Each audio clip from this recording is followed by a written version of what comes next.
Chapter 206.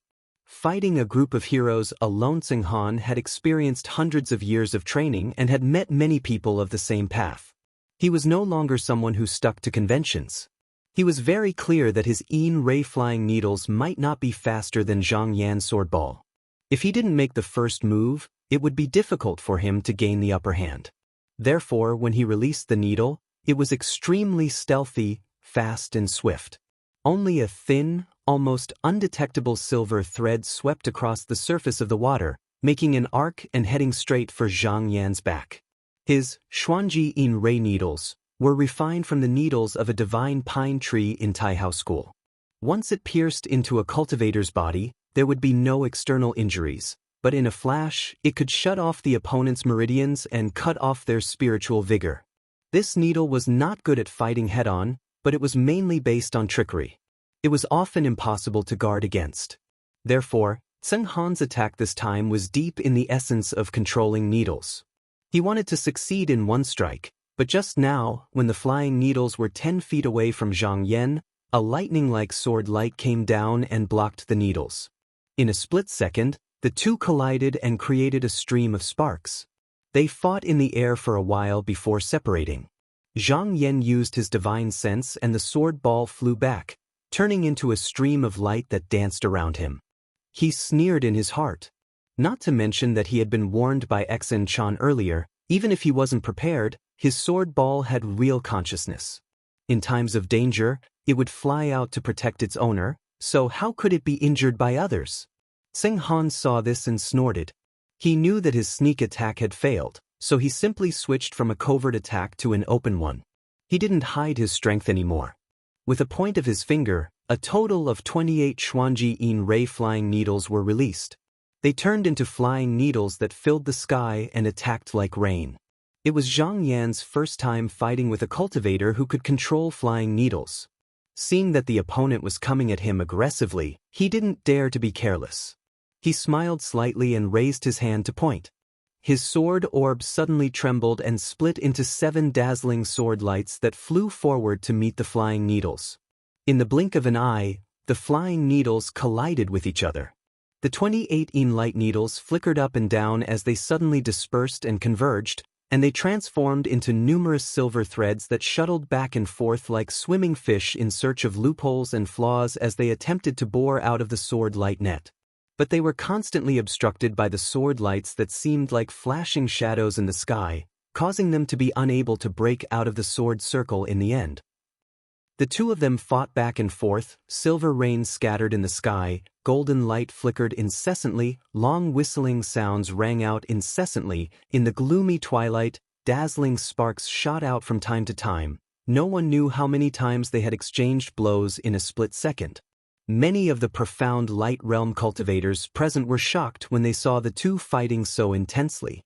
They thought that if they went up, no matter which one they faced, they would probably lose in a short moment. Chu Jiao was also amazed as he watched and said, "In the past few years, whenever senior brother Tseng Han fought with others, he only needed to throw out a flying needle, and he would win within a few rounds. This Zhang Yan is actually so powerful to be able to fight senior brother Tseng to a draw." Qiu Ju nodded repeatedly at the side. He had also fought with Tseng Han before and knew how powerful he was. Now that he saw this scene, he had to admit that this Zhang Yan was worthy of being a Qinsong disciple. Not to mention the various techniques of the sect, just this flying sword technique was enough to be praised. Behind them, Lady Shan and senior sister Kai were also dazzled by the scene. Although Lady Shan knew that Zhang Yan had once killed 2 of the 9 leaders' Demon King's clones by himself and was not an ordinary cultivator, her beautiful eyes were still filled with splendor. However, Tseng Han became more and more shocked as he fought. He said, "I've met many sword cultivators of the same generation, and there are even a few who are Shaoqing disciples. However, in terms of flying sword techniques, there are very few who are more brilliant than this Zhang Yan." Previously, when he saw Zhang Yan splitting the sword pill into shadows, he did not think much of it.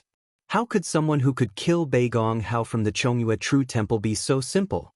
It was reasonable that he had such abilities.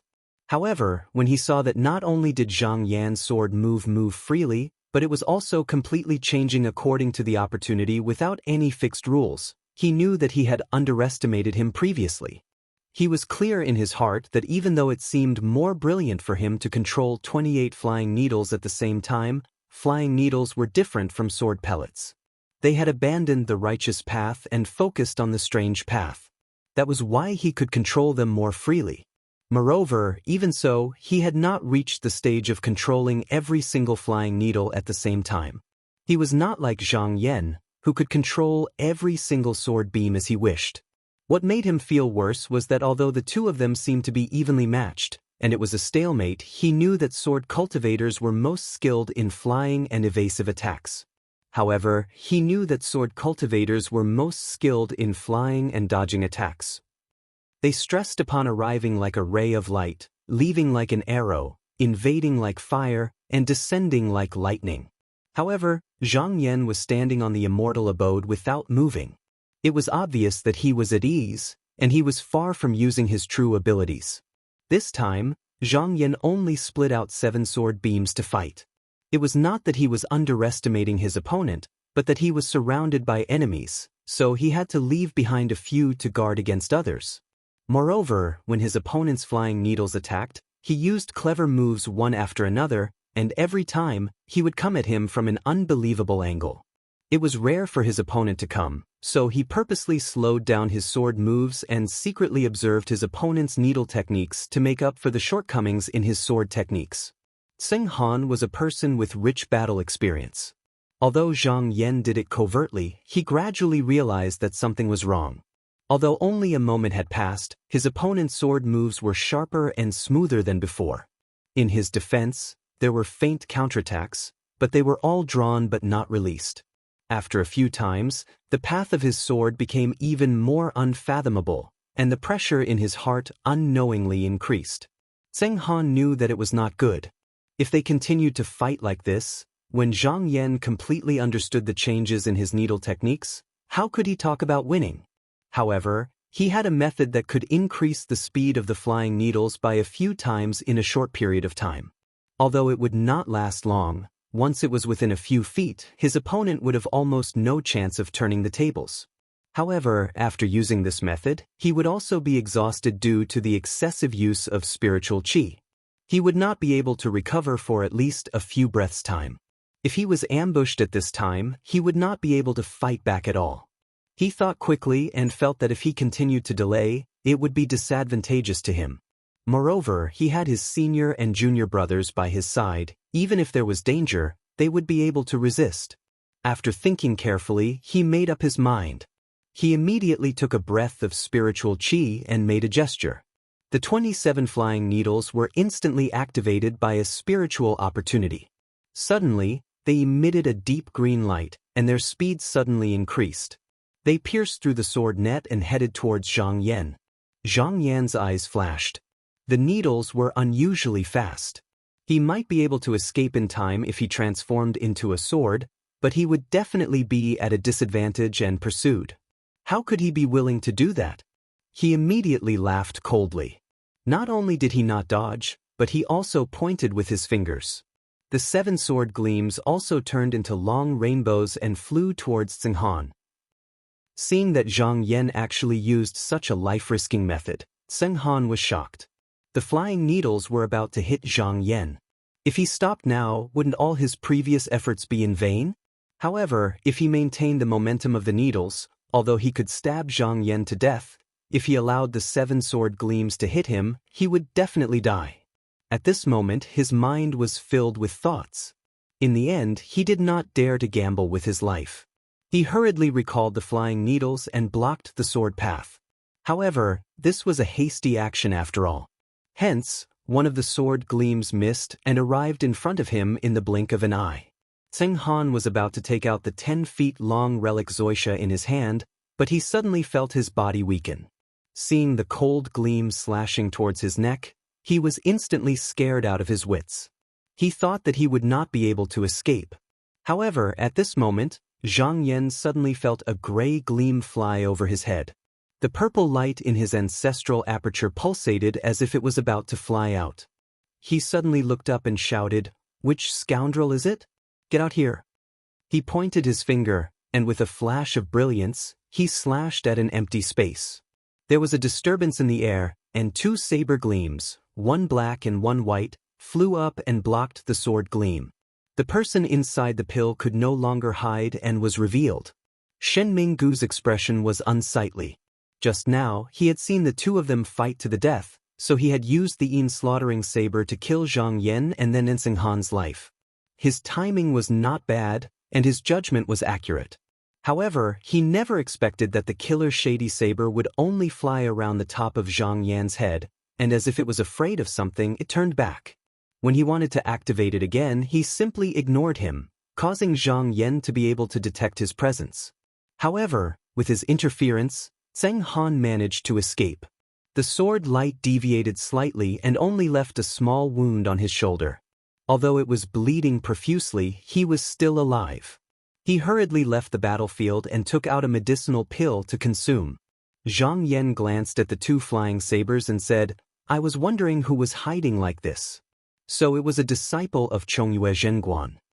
Shen Minggu was annoyed, and said with a sullen face, "Zhang Yan, the last time you challenged me, I happened to have something to do and left, so you were free for a while.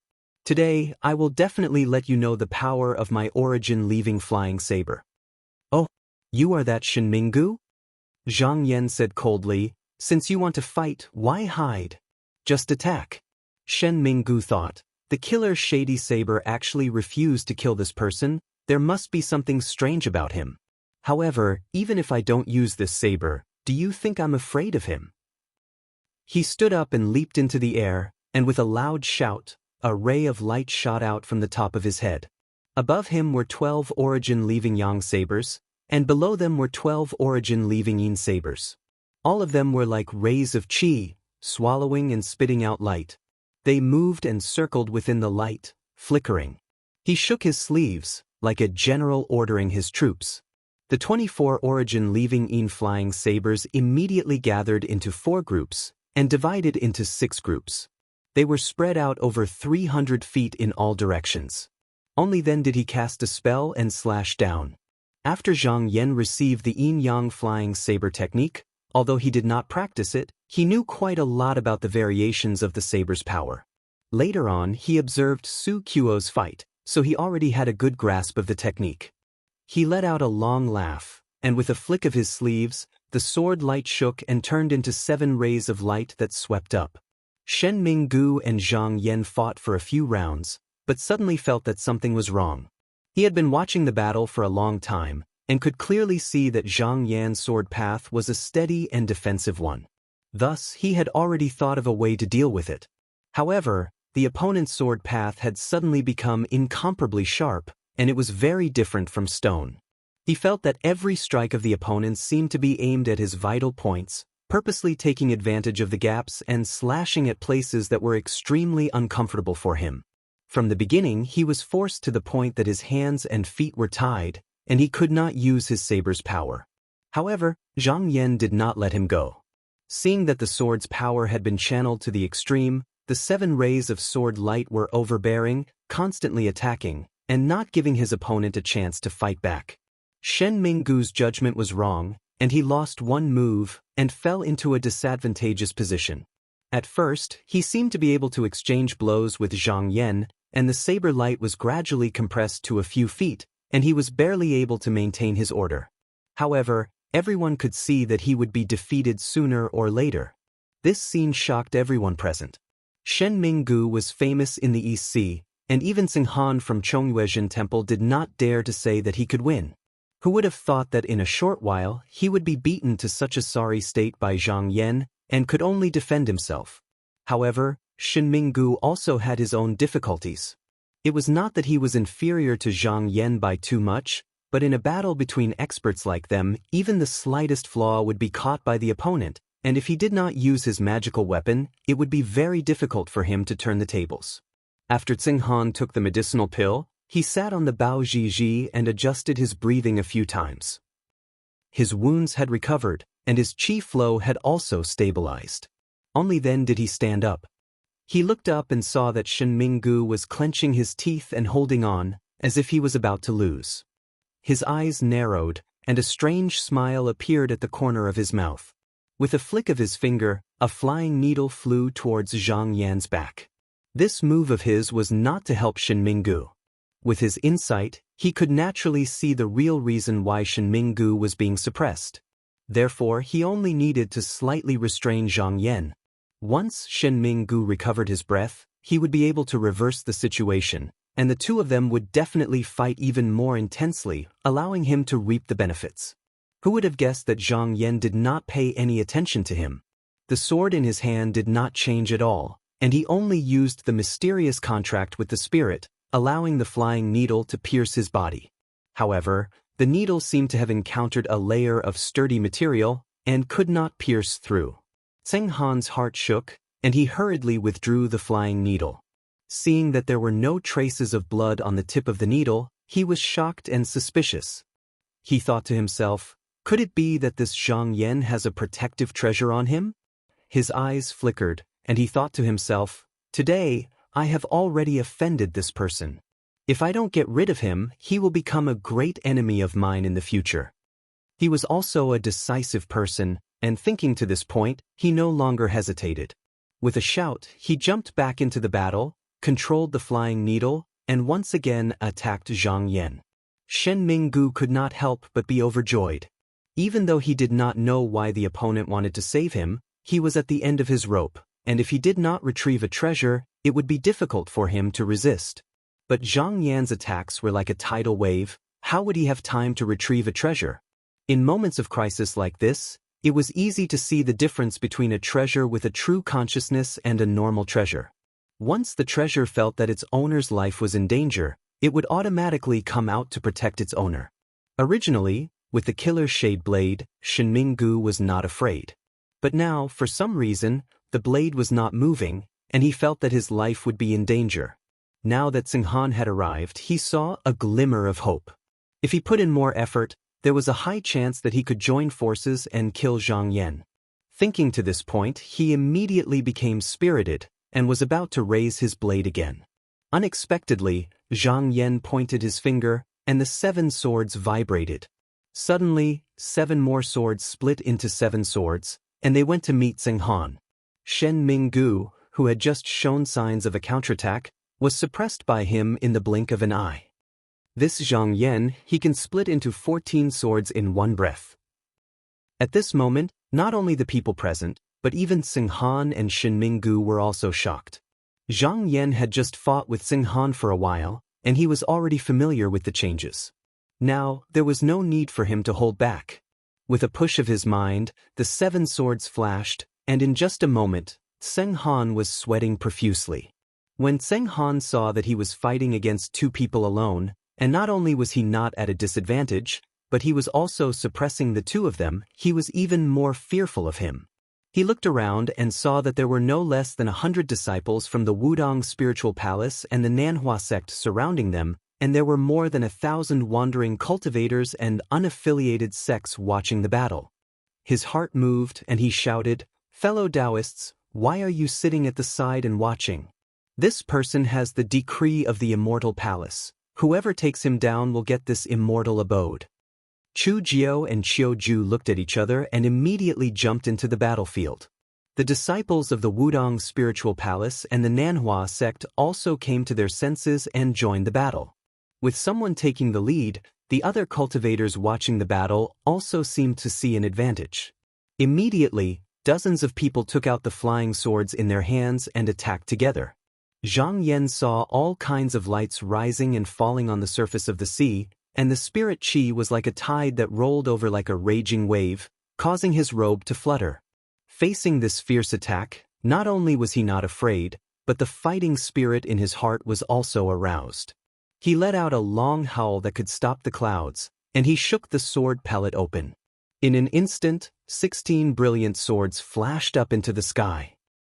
#target=_. Chapter 207. 1 against 100. As the setting sun set, the horizon looked like it was smeared with vermilion blood. As yin and yang alternated, endless murderous vibes bloomed. Dozens of cultivators flew in the sky, sweeping away the clouds and the atmosphere, pressing down with the momentum of swallowing the moon and the sun. However, a few cultivators at the forefront suddenly saw a white light flashing on the surface of the sea, blinding their eyes. In a trance, there seemed to be a white blade's essence flying past them. Before they knew it, their heads slid off their necks and fell into the clouds. From afar, the people saw a white light flashing in front of them, and several people were beheaded. They couldn't help but be shocked and hurriedly stopped to look up. Under the sky, they saw Zhang Yan standing with his hands behind his back, his robe fluttering in the wind. Behind him, the 16 sword pellets were emitting clear cold air, like stars shining in the night sky. The cold light was like frost, it was bitingly cold. One of the female cultivators couldn't help but be frightened and said timidly, "This person's flying sword is very powerful, I'm afraid we're not his match." Hesitation appeared on many people's faces when these words were spoken. Seeing that everyone seemed to have the intention to retreat, Zheng Han's eyelids twitched and he shouted, "Fellow Taoists, he's only one person, how can he fight against hundreds and thousands of us? Don't panic, as long as we surround him, when the time comes, we will use all our swords, can he still escape?" After Zheng Han said this, he gave a look to the people behind him, stood up and rushed towards Zhang Yan with a murderous aura. Behind him were dozens of people, followed by a group of disciples of Wudong's spiritual hall, who also followed silently. Under his encouragement, some of the rogue cultivators who wanted to take advantage of the situation also gathered their courage and rushed over again. Zhang Yan's eyes were cold, his chest was already boiling with murderous intent. He looked up at the sky and saw the stars moving in the sky, the wind and clouds gathering. Unconsciously, his spiritual vigor surged. Suddenly, he raised his spirit and shouted, riding on the sword, turning into a stream of light and flying into the sky. The rest of the sword rays followed him, not dodging at all, but killing straight into the crowd. A blue-robed cultivator suddenly saw the sword ray appear in front of him and wanted to defend, but just as he raised his magic treasure, he felt his vision blur. Where the light passed, he was already beheaded. Before the few people beside him could react, this streak of sword light had already swept past them, and they were all cut into two. Slightly further away, cultivators saw this scene. All of them were horrified. They all released their magic treasures to protect themselves, but who knew that the sword ray suddenly turned and flashed, then went to another place. Seeing Zhang Yan killing people like chickens, everyone was terrified. They didn't dare to gather in one place. They quickly scattered, preparing to fight with their magic treasures. One Wudong spiritual hall female cultivator used her spell, her eyes fixed on the sword ray, and held a flower in her hand, a flower basket. Among them, Zheng Han and Shinming Gu had the highest cultivation. They chased closely behind Zhang Yan, and unknowingly, they had already raised Zhang Yan to be the greatest enemy of their lives. Among them, Zheng Han and Shinming Gu had the highest cultivation. They chased closely behind Zhang Yan, and unknowingly, they had already raised Zhang Yan to be the greatest enemy of their lives. Cultivators like them knew that they couldn't leave a future trouble for themselves, but today was the best time to get rid of this person, so no matter what, they couldn't stop.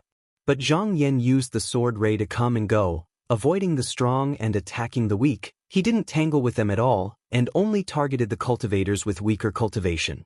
He sneered in his heart, and thought, "I'll let you guys be free and unfettered for now. When I kill all of you, it will be time for you too to be beheaded." At this moment he suddenly saw a familiar face. It was the disciple of Nanhua sect, Qiu Ju, whom he had seen before entering the outer sea. A cold intent appeared in his eyes. In today's battle, it didn't matter which sect they were from, as long as they dared to surround him, he would kill them all. Qiu Ju was originally following behind Zheng Han, but his flower falcon was taken away, and he couldn't use even 70% of what he had. In addition to the fact that his flying light was not very brilliant, he gradually fell behind when chasing after Zhang Yan. At this moment, when he saw Zhang Yan turn the sword ray around and attack him, he couldn't help but be so scared that his spirit left his body, and he lost all his will to fight. He turned around and wanted to escape, but how could he be faster than the sword ray? Before he could escape, a rainbow light flashed by, and with a scream, he was actually cut in half at the waist. After killing Qiuju, Zhang Yan didn't stop, and with a flash of sword ray, he had already gone several hundred feet away. His body and sword became one, and this graceful sword light flew back and forth, appearing and disappearing at the same time. Everywhere it passed, fresh blood splattered, and severed limbs and bones rained down. Although there were more than 100 cultivators here, they couldn't make him stop for even a moment, and panic couldn't help but spread among them. Although Zheng Han led his fellow sect members in an attempt to stop him, how could they keep up with the unpredictable sword ray? It looked like 100 people were surrounding one person, but in reality, Zhang Yan defeated them one by one, and taking their heads off was as easy as flipping his palm. Seeing that he still couldn't catch up to Zhang Yan, he couldn't help but feel anxious, and he turned around and shouted, "Junior Marshal Brother, why aren't you using your treasure?" Chu Jiu was reminded, and instantly came to a realization. Looking at the sword ray, he muttered something, and suddenly took out the phoenix binding vine in his hand. A jade vine rose in the air, and in the blink of an eye, it turned into a rope that was thousands of feet long, and in the blink of an eye, it turned into hundreds of ropes of different sizes, and covered the void. But before he could activate the treasure to descend, he suddenly felt a coldness pressing on him, and the cold penetrated his bones and muscles. He was shocked, and when he wanted to dodge, a sword had already come from the void. He felt a chill on his neck, and the head of the 6 sons had already disappeared without a trace. Zheng Han was very close, but seeing this, his eyes were about to pop out, and he shouted, "Zhang Yan, how dare you kill my junior martial brother?" He controlled the flying needles to go forward, but after chasing for more than 100 feet, the sword ray had already disappeared, and he couldn't help but feel a sense of powerlessness and humiliation in his heart. Zhang Yan's sword flew, and he moved back and forth, killing until blood rained down, as if he was in an unstoppable state. At this moment, Zheng Han and Shen Minggu also realized how terrifying a sword cultivator was. "Even if you have thousands of people, I will fly away with a sword." At this time, Zhang Yan had already lost count of how many people he had killed, and the more he fought, the more he felt satisfied.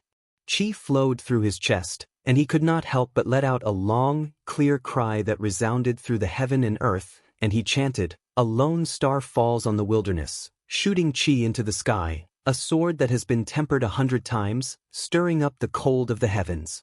A strange scene appeared on the sea. Tao Zhenren alone was suppressing 4 Yuanying enlightened masters, and at this moment, the 4 of them could only bitterly hold on, while Zhang Yan alone was fighting 100 people, and not only was he not at a disadvantage, but he was also killing people to the point where they lost all their spirit and courage, and lost all their courage. At the same time, 100 miles away, a man with a golden crown on his head, wearing a dragon robe, had punched a little girl to death, but the strange thing was, there was not a single drop of blood or flesh splashing out from the corpse. He retracted his fist, and with a burning gaze, he looked at the panting woman in colorful clothes in front of him, and said, "A few insignificant disciples of the corpse cult dare to fight in front of me. Song Nyangzi, it is better for you to surrender now, lest I use force on you." The woman in colorful clothes was in despair. She had just come out of the corpse cult from the corpse cult, and she originally wanted to seize an immortal abode, but who knew that this demon king Jiukui would take a liking to her vain body? Would her decades of cultivation go down the drain? She gritted her teeth, took out a knife, and placed it on her neck, and said, "Even if I die, I will not let you have your way." Demon King Jiukui laughed loudly and said insolently, "Song Nyangzi, in front of me, how can you die?" Song Nyangzi's face was pale. Not to mention that she did not want to die, even if she really wanted to. As a demon king, he would have a way to stop her. She sighed in her heart, and was about to give up. However, at this moment, Demon King Jiukui's expression changed, and anger and hatred appeared on his face. With a roar, a gust of wind swept up, and he turned into a rolling black cloud, and flew away. Song Nyangzi could not help but be surprised, and her expression changed a few times. Now that her flying carriage and her disciples were destroyed, how could she walk out of this vast ocean alone? She gritted her teeth and thought, instead of waiting for death here, why not go to the place where the immortal abode appeared? Maybe there is a chance of survival there. After making up her mind, she also headed towards the north to search for traces. Not long after, she arrived at the place where many cultivators were fighting. Hearing the deafening sounds of fighting on the sea and the dancing lights of different colors, her beautiful face changed slightly. Her beautiful eyes looked around, and she immediately found Demon King Jiokue. She saw that he had turned into a ball of black gas, and his fierce eyes flickered as if he was staring at a dragon-like sword ray in the sky. Song Nyangzi looked over as well, and what she saw caused her to be dumbstruck. She saw a ray of sword light moving unrestrainedly in the sky while stirring up a rain of blood, and it actually didn't fall into a disadvantageous position while being besieged by over 100 people. Everywhere it passed, everyone would move aside and didn't dare bear the brunt of its might. In just a short moment, no less than 100 people had died beneath this person's sword, and she couldn't help but exclaim with shock. Who's this? He's actually so formidable? However, thinking about it, Demon King Jiokue was hiding in the black gas, and it was obvious that he had his eyes on this person. She sighed in her heart. No matter how strong he is just a mystic light realm cultivator. How can he win against a core transformation demon king? At this moment, Demon King Jiokue suddenly dashed out and shouted, "Little thief, you dare to destroy my clone, hand over your life." He stretched out his hand, and it turned into a giant claw that was 10 feet wide, and it went straight for Zhang Yan's body. Haze appeared in the sky, and the clouds covered the moon. This giant claw trapped him inside. In an instant, Zhang Yan only felt the ray of light stiffen, and an endless force grabbed him, causing him to be unable to move. Seeing this giant claw coming at him, his eyes flashed and he shouted. He circulated a golden core that he had already swallowed in his stomach. In an instant, he felt like a door had opened in his body, and endless energy poured into his limbs like a tsunami. His cultivation level rose steadily, and he directly entered the core transformation realm. At this moment, there seemed to be countless things in his mind. Pictures and figures flashed in front of him, but he calmed his mind and was not moved at all. He only shook his body and broke free. He took a step forward in the air and transformed into a wisp of golden mist that narrowly avoided the large hand that was attacking him. Demon King Jiokue did not expect such a change at all. This claw that he was so sure of actually missed? His breath stagnated. How could Zhang Yan let go of such a great opportunity? He reached into his sleeve and took out the sword talisman that he had carefully made. He circulated the power of his core and slapped it at Demon King Jiokue. With a crack, it was like a bolt of lightning that came out of nowhere. A shrill scream resounded across the sea, and instantly, a rain of blood sprayed out like a fountain. The smell of blood filled the air, and within the blood mist, a black gas escaped in panic like a stray dog. Song Nyangzi was so shocked that he was tongue-tied. He originally thought that Zhang Yan was dead for sure, but who knew that a sword ray that was as bright as the sun would flash across the sky, and Demon King Jiokue escaped with injuries. Who was this?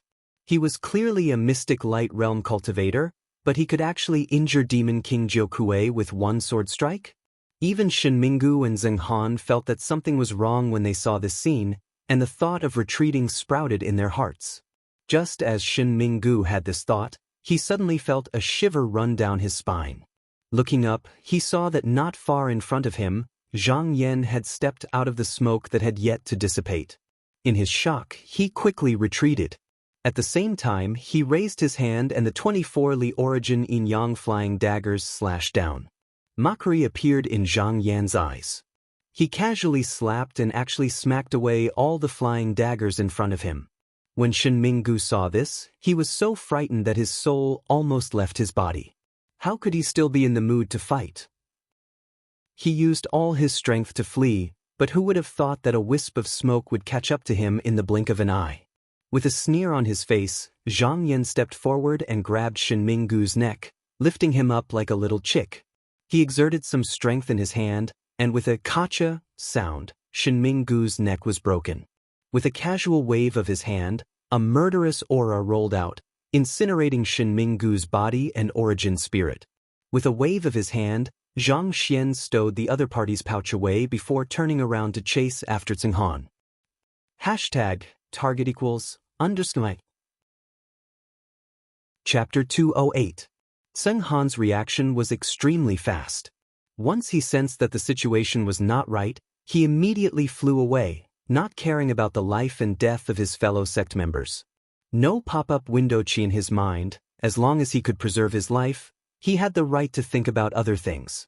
On the road of cultivation, either you die or I live. That Zhang Yan's sword was as fast as lightning.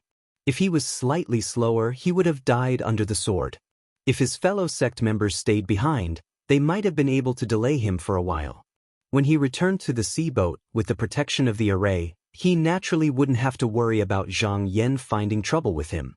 Because he left so decisively, when Zhang Yan killed Shen Minggu and came back to find him, he was only a few hundred feet away from the mysterious Snake Nine Orifices great sea boat.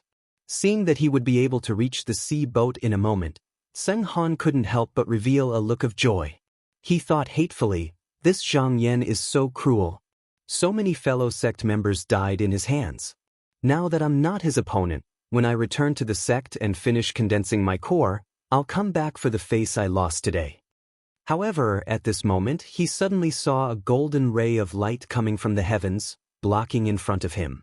Zhang Yan stepped on a cloud of smoke. Though there was a faint smile on his face, his pair of deep eyes were like bottomless pits, cold as ice. Seng Han felt a chill run up his spine, as if he had fallen into an ice cellar. However, he also knew that at this moment, he couldn't just focus on escaping, or else he would die even faster. With a loud roar, he raised the 28 light flying needles into the air. Using all the spiritual energy in his body, he sent them flying like locusts towards Zhang Yan. Zhang Yan snorted. Without seeing how he moved, a cloud of smoke rose in front of him. This was the killing intent extracted from the golden core, containing the power of the core's killing intent.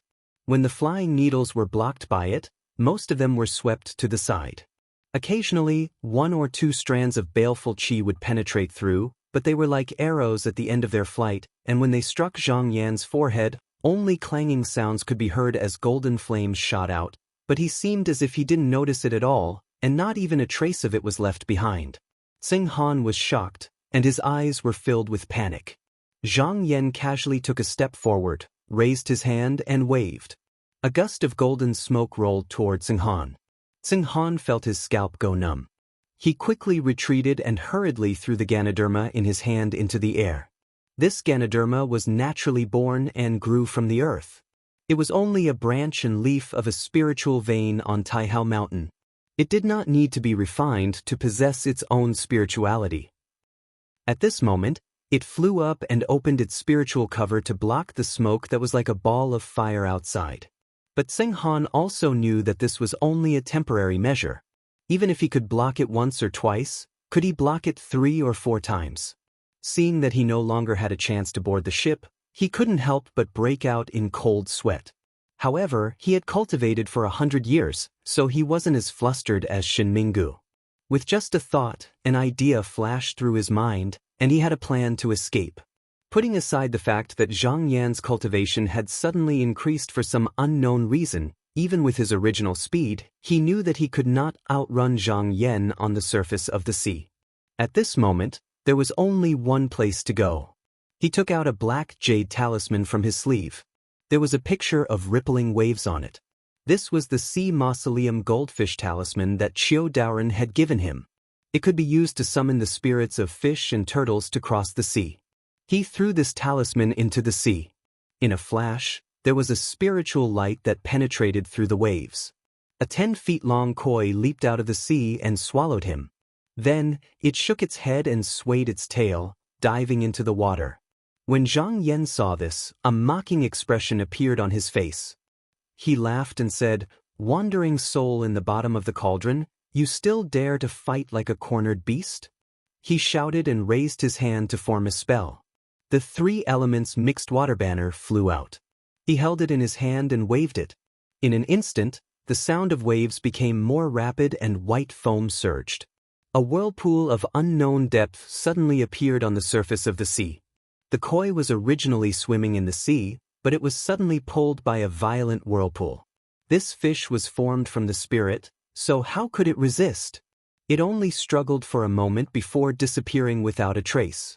With this fish gone, Zheng Han could no longer hide himself. He was once again exposed to the sunlight. Seeing that Zhang Yan could still find him after he escaped into the sea, Zheng Han lost all hope and let out a roar. Mysterious light surged out from all the acupoints in his body, ready to fight for his life. But how could Zhang Yan give him the chance? He raised his hand and a golden mist flew out, hitting Zheng Han's head. With a loud bang, Zheng Han's brain exploded and he died on the spot. Zhang Yan pointed with his hand and the golden smoke curled up again, dispersing the spirit and wrapping it in his sleeve. He looked around and saw that Lu Mainyang, her brother, and Monster King Junyu were still entangled with Su Gongyuan and his wife. Lu Mainyang and her brother worked together and cooperated well with each other. They were able to hold their own against Su Gongyuan, while Sovereign King Yu Demon King had the upper hand. However, the woman in the rainbow-colored feather robe was very tenacious. She relied on the ribbon and did not lose. Zhang Yan narrowed his eyes and smiled. His body turned into a wisp of smoke and appeared behind the woman in no time. The woman only saw a wisp of smoke and did not know that it was Zhang Yan. However, he seemed to have bad intentions towards her and she could not help but panic. She was already at a disadvantage and this panic exposed her weakness. Monster King Junyu would not miss this opportunity. The silver spear in her hand was like a poisonous snake coming out of its hole, stabbing into the woman's shoulder. The woman screamed and did not continue fighting. She rolled up the ribbon and immediately turned into a wisp of smoke and escaped. Su Gongyuan was naturally aware of the situation on this side. He unconsciously frowned and his eyes flashed a few times. Now that he was the only one left here, although he still had a trump card that he had not used, no matter how arrogant he was, he did not have the confidence to fight against 3 core formation cultivators alone. Suddenly, he felt that things were not going well. With a th sound, he waved his hand and a yellow smoke flew out from his sleeve. Inside the smoke, an eerie ghost face appeared. It opened its huge mouth and roared repeatedly, as if it wanted to swallow its prey. Nine Nether Sun Luochi? Lu Mainyang and her brother were shocked and quickly retreated to the side. Su Gongyuan snorted and calmly rose to the top of the cloud. Junior, I will leave the head on your neck for a few days. I will come back for it next time. As the voice rumbled on the sea, the cloud of fog had already gone far away. Zhang Yan smiled nonchalantly. He did not take the threat to heart at all. He pressed down the cloud and slowly descended. He stood on the immortal mansion again and looked around. At this time, although Guolai's battle was fierce, because of the Ju Men's formation, he was able to protect himself. On the other hand, Zhao Zhengqing, Wang Yingfang and the others were locked in battle with a few powerful disciples of Wudong's spiritual hall. It was hard to tell who would win in a short period of time. The 6 monster kings were surging with murderous aura and the sound of weapons colliding could be heard. They were also fighting fiercely. Zhang Yan was not in the mood to deal with other people. As long as he guarded the talisman in his hand well, he would have completed Tao Zhenjin's task. Therefore, he said goodbye to the Lu sisters and Monster King Jun Miao and sat in the immortal mansion to breathe. Zhang Yan silently checked the golden core in his stomach. It was only an hour of fighting, but the golden core had shrunk by a quarter, and the remaining half had dimmed a lot. He thought to himself that the golden core could only be used 2 or 3 more times before it would completely dissipate. It was probably not as good as the last time, but it could still turn the situation around at the critical moment. Zhang Yan sat there for an entire night, yet no one came to provoke him again. After all, he had killed over 100 people in succession and even injured 9 leaders Demon King with a single strike of his sword. In the eyes of everyone, he was already terrifying and ferocious. Moreover, other than him, there were 3 other core formation cultivators here. At this time, there were very few people who had the ability to fight with them. Those rogue cultivators did not dare to come and provoke them, so they were able to sit peacefully for the night. When the sun rose, Zhang Yan heard a gentle voice whispering in his ear, "Fellow Taoist Zhang, thanks to your help, I've succeeded today. If there's any movement later, please don't panic." As soon as he finished speaking, he suddenly felt the mountains and rivers tremble, as if the sky and earth had turned upside down. In the air, old Taoist Xiao spat out a mouthful of blood and fell from the sky like a meteor. His nascent soul was covered in spiderweb-like cracks and shards of gold fell from it. The other 3 true realm cultivators were also in a sorry state. Before the thousands of cultivators on the sea could react, they heard a long chime, and a Dharma image broke out of the immortal mansion under Zhang Yan's feet. The Dharma image had a black and white fish hugging each other, and outside, there was a black tortoise, a flood dragon, and countless heavenly cranes. The roars of the mountains and the roars of the seas were like a tidal wave. At this time, a red sun leaped out of the sea, and the sky was filled with golden light. It was as if the sky and earth were giving birth to the Tao of nurturing all living beings. A voice in the clouds sang, "The Dharma image competes with the sun, and the universe is in control. Today, I will escape from the tribulation and fly to the heavenly hut." As soon as the song came out, Tao Zhenjin had refined the immortal mansion and broken through the barrier.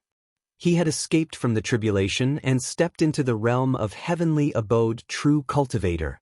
When the pure feathered disciples saw that their ancestral master had succeeded, their faces were filled with excitement. The rogue cultivators were scared out of their wits and did not know what to do. The mighty Dharma idol swayed, and an overwhelming amount of spirit light came crashing down, transforming into countless heavenly beasts and spirit birds that flew toward the cultivators. The 3 nascent soul cultivators and their disciples felt a great force pulling them into the Dharma idol, causing them to involuntarily fall into the Dharma idol. After the disciples were taken in, the Dharma image disappeared, and an elegant Taoist appeared. He held a horsetail whisk in his hand and sat on the clouds. He smiled and said, "Today, the Pure Feather sect is established, and we intend to drive the immortal mansion to the west of the far sea, by the side of the 3 mountains. We will find a spiritual cave to be our sect. Those who are willing to follow me can come." The 6 demon kings, including Demon King Shen Tong, were watching with their hearts in turmoil. They could not control themselves and did not need to think too much. They could not wait and shouted, "We are willing to follow true cultivator." They did not expect the situation to turn out this way, and they were secretly glad that they made the right choice. The far sea was a place that only true cultivators could set foot in. For example, Mi Zhen of Chongyue True Temple had long gone to the far sea to cultivate and did not care about worldly affairs. To be able to follow Tao Zhenjin was undoubtedly a great opportunity, so why would they give it up? Lu Mainyang and her brother, as well as Demon King Junyu, were also envious. Although it was good for Tao Zhenjin to enter the far sea, they knew that it was better to provide timely help than to add flowers to embroidery. In comparison, Zhang Yan's clear serenity heavenly lake was not far off. Moreover, he and Tao Zhenjin were in the same sect and seemed to have a good relationship, so why would they give up what was close at hand for what was far away? Chapter 209. 10 years of hard training. Back to Donghua. Spring passed and autumn came. 10 years had passed in one sleep. In the dark quiet room, Zhang Yan slowly opened his eyes. In an instant, a cold light flashed in his eyes, and a threatening light flashed in his eyes. Then the light disappeared. He slowly exhaled a breath of fresh air, stood up, and stepped out of the door. Outside the Immortal's cave was a valley surrounded by green on all sides. Under the shade of the trees, a broken stone staircase meandered up, twisting and turning into a spring stream. The valley was full of green pines and cypresses. Fragrant flowers danced and butterflies danced. The clear stream gurgled. Occasionally, a few young deer could be seen jumping over the rocks. This quiet place was actually in a spirit cave 3,000 feet below the sea. Entering and leaving this place required the protection of a talisman weapon. Although the spiritual qi here was not as good as the 10 spirit caves of Donghua continent, with the help of the divine abode, it was enough for a sect to establish itself.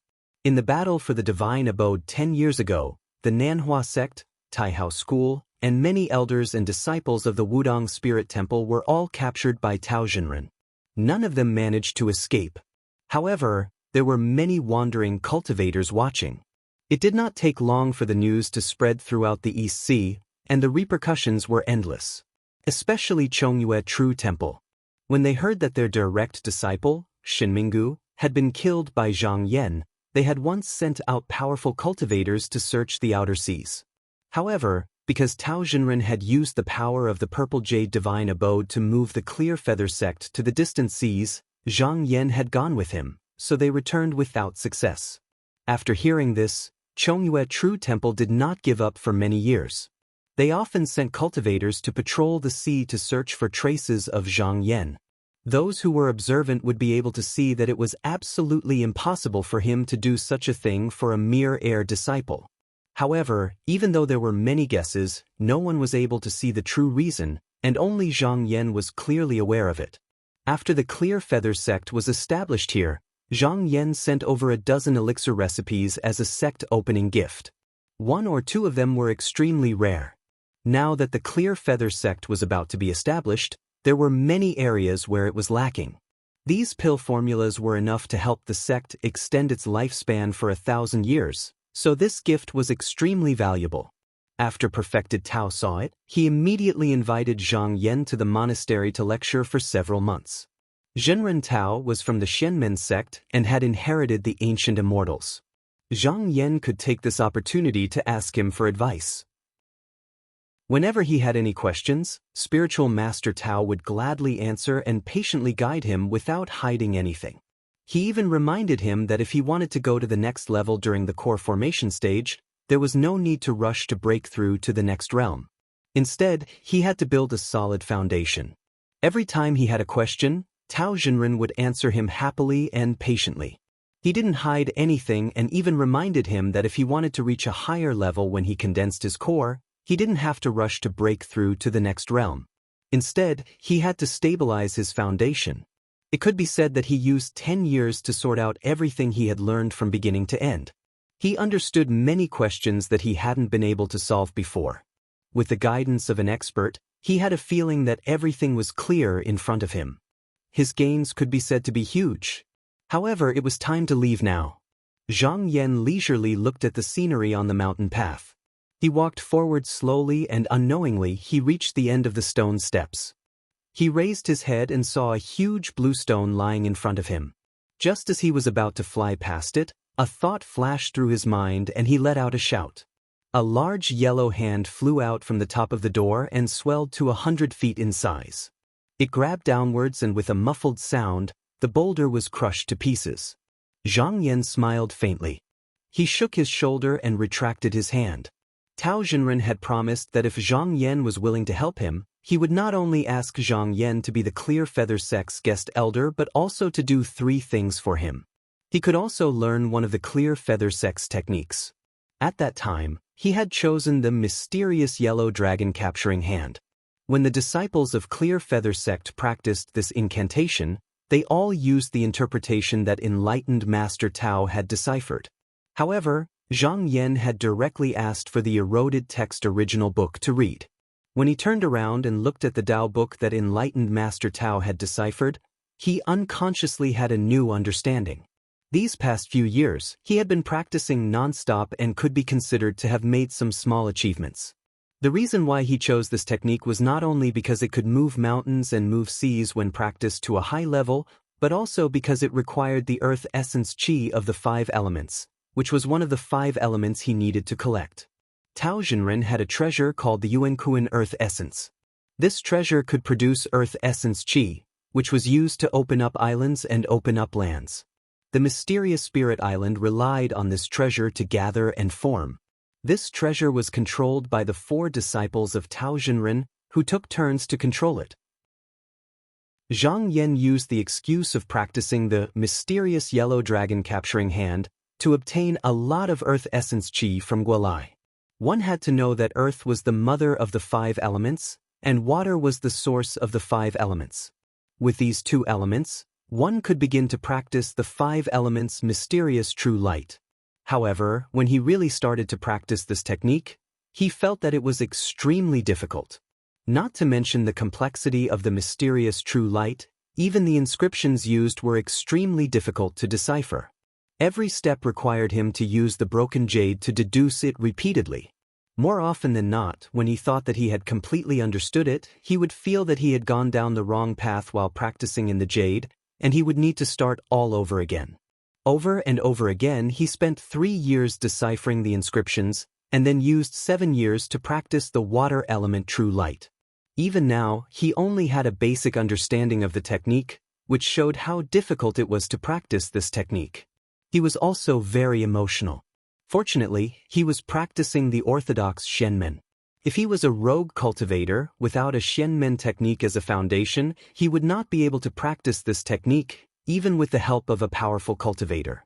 At this moment, a cloud of smoke flew over from the east.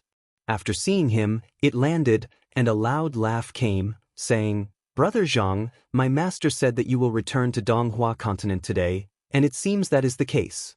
I, Old Gua, have come to see you off." Zhang Yan looked up and saw Gualai walking over with a handsome Taoist child. Their movements were full of vigor, and they were in high spirits.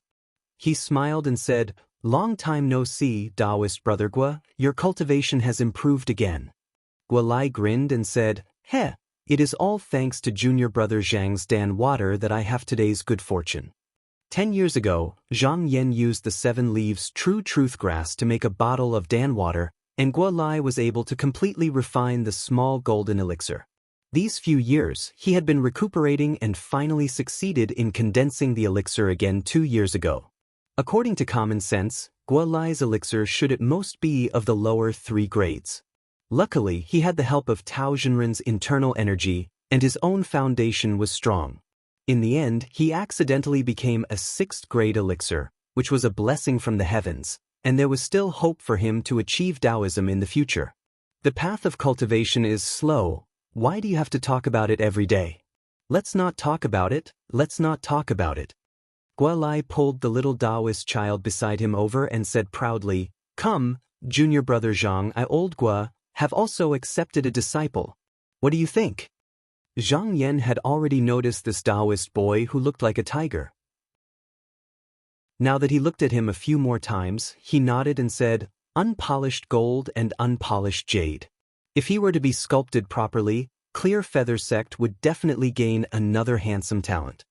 Gualai heard this praise and laughed out loud.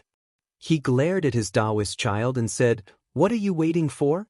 Hurry up and kowtow and call me Uncle Master."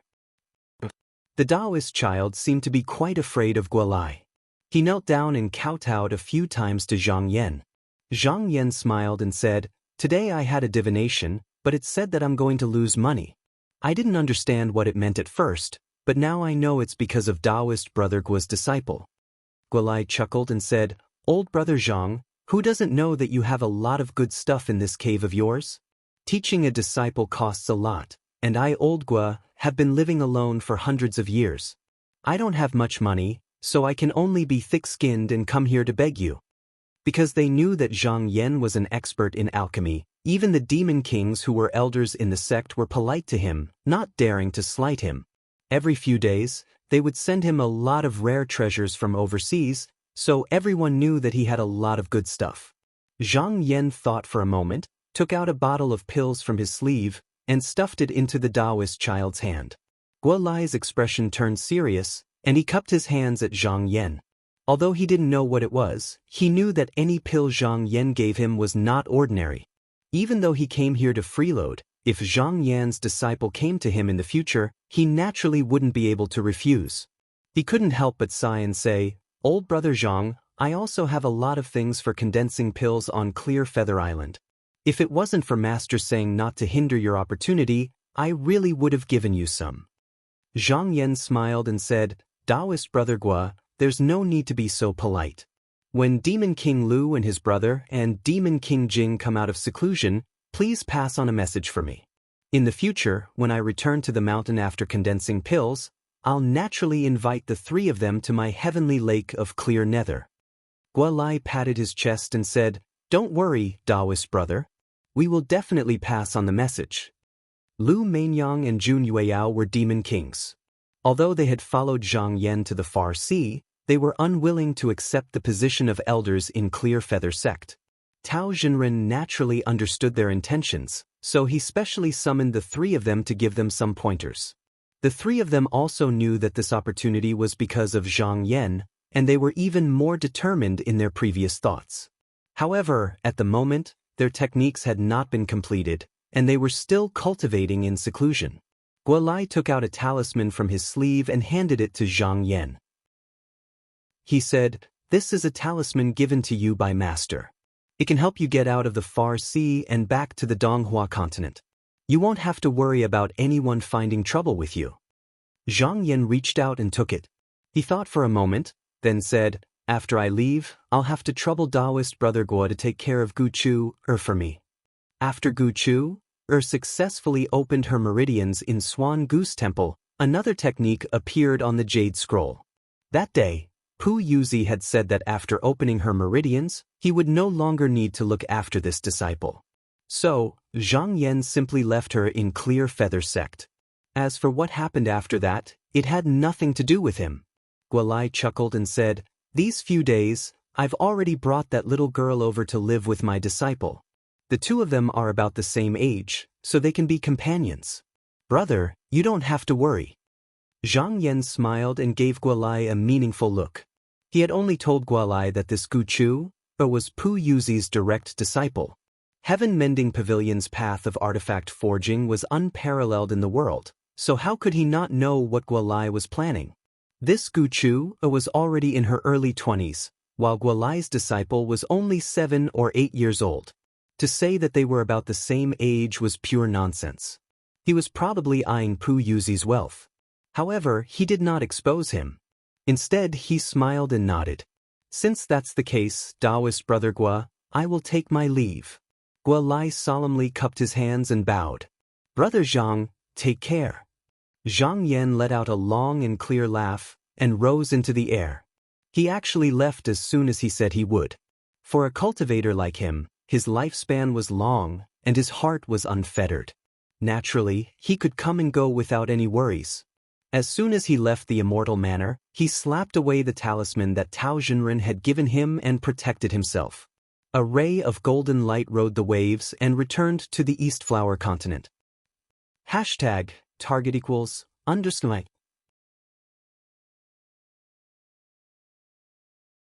Chapter 210. Seeking revenge on the river with the help of a talisman personally given by Tao Xunren, Zhang Yan escaped from the bottom of the sea. There was only a ray of golden light on this trip. Even if there were cultivators in the sea who accidentally saw him, they would only think that he was some powerful cultivator passing by and would retreat far away. In just a few days, he had returned to the Donghua continent. However, he was completely protected by the talisman, so he had no idea where he would be going in the Donghua continent. At this moment, he stood in the air and looked around. The mountains and rivers within 1,000 miles were all in his eyes. After looking for a while, he could already tell that he was in the Donghua continent, but he didn't know where exactly he was. He rode on a ray of light and followed the river inland. In less than an hour, he saw a big city in the distance. Then, he pressed down the cloud and landed in a forest. He walked along the mountain path, and not long after, he met a traveling merchant on a donkey. He walked up to him and asked for directions. The merchant saw that he was dressed like a Taoist and was very friendly. He pointed at the foot of the mountain and said, "Look at where this Taoist is coming from. Are you from Taizhou?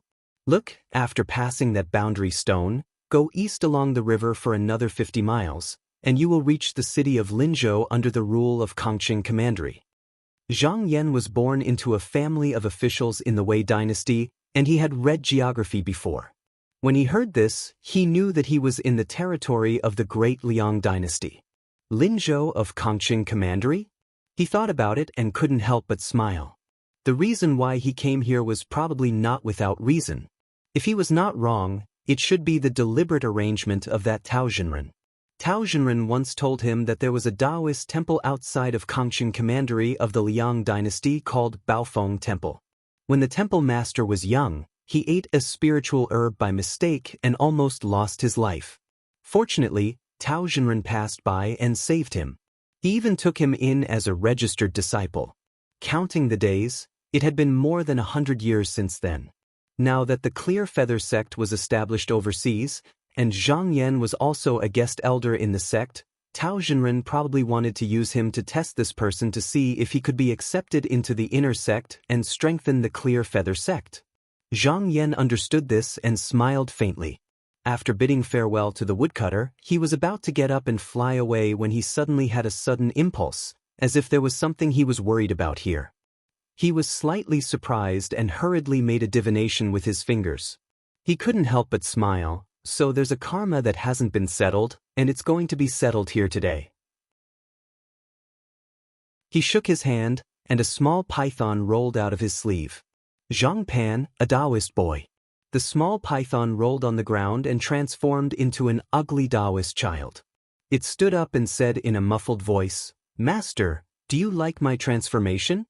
Zhang Yan smiled and said, "Although he is a little ugly, he still looks like a child." Zhang Pan hung his head dejectedly. "This lowly one's aptitude is lacking and cannot be trained. Please punish me, master."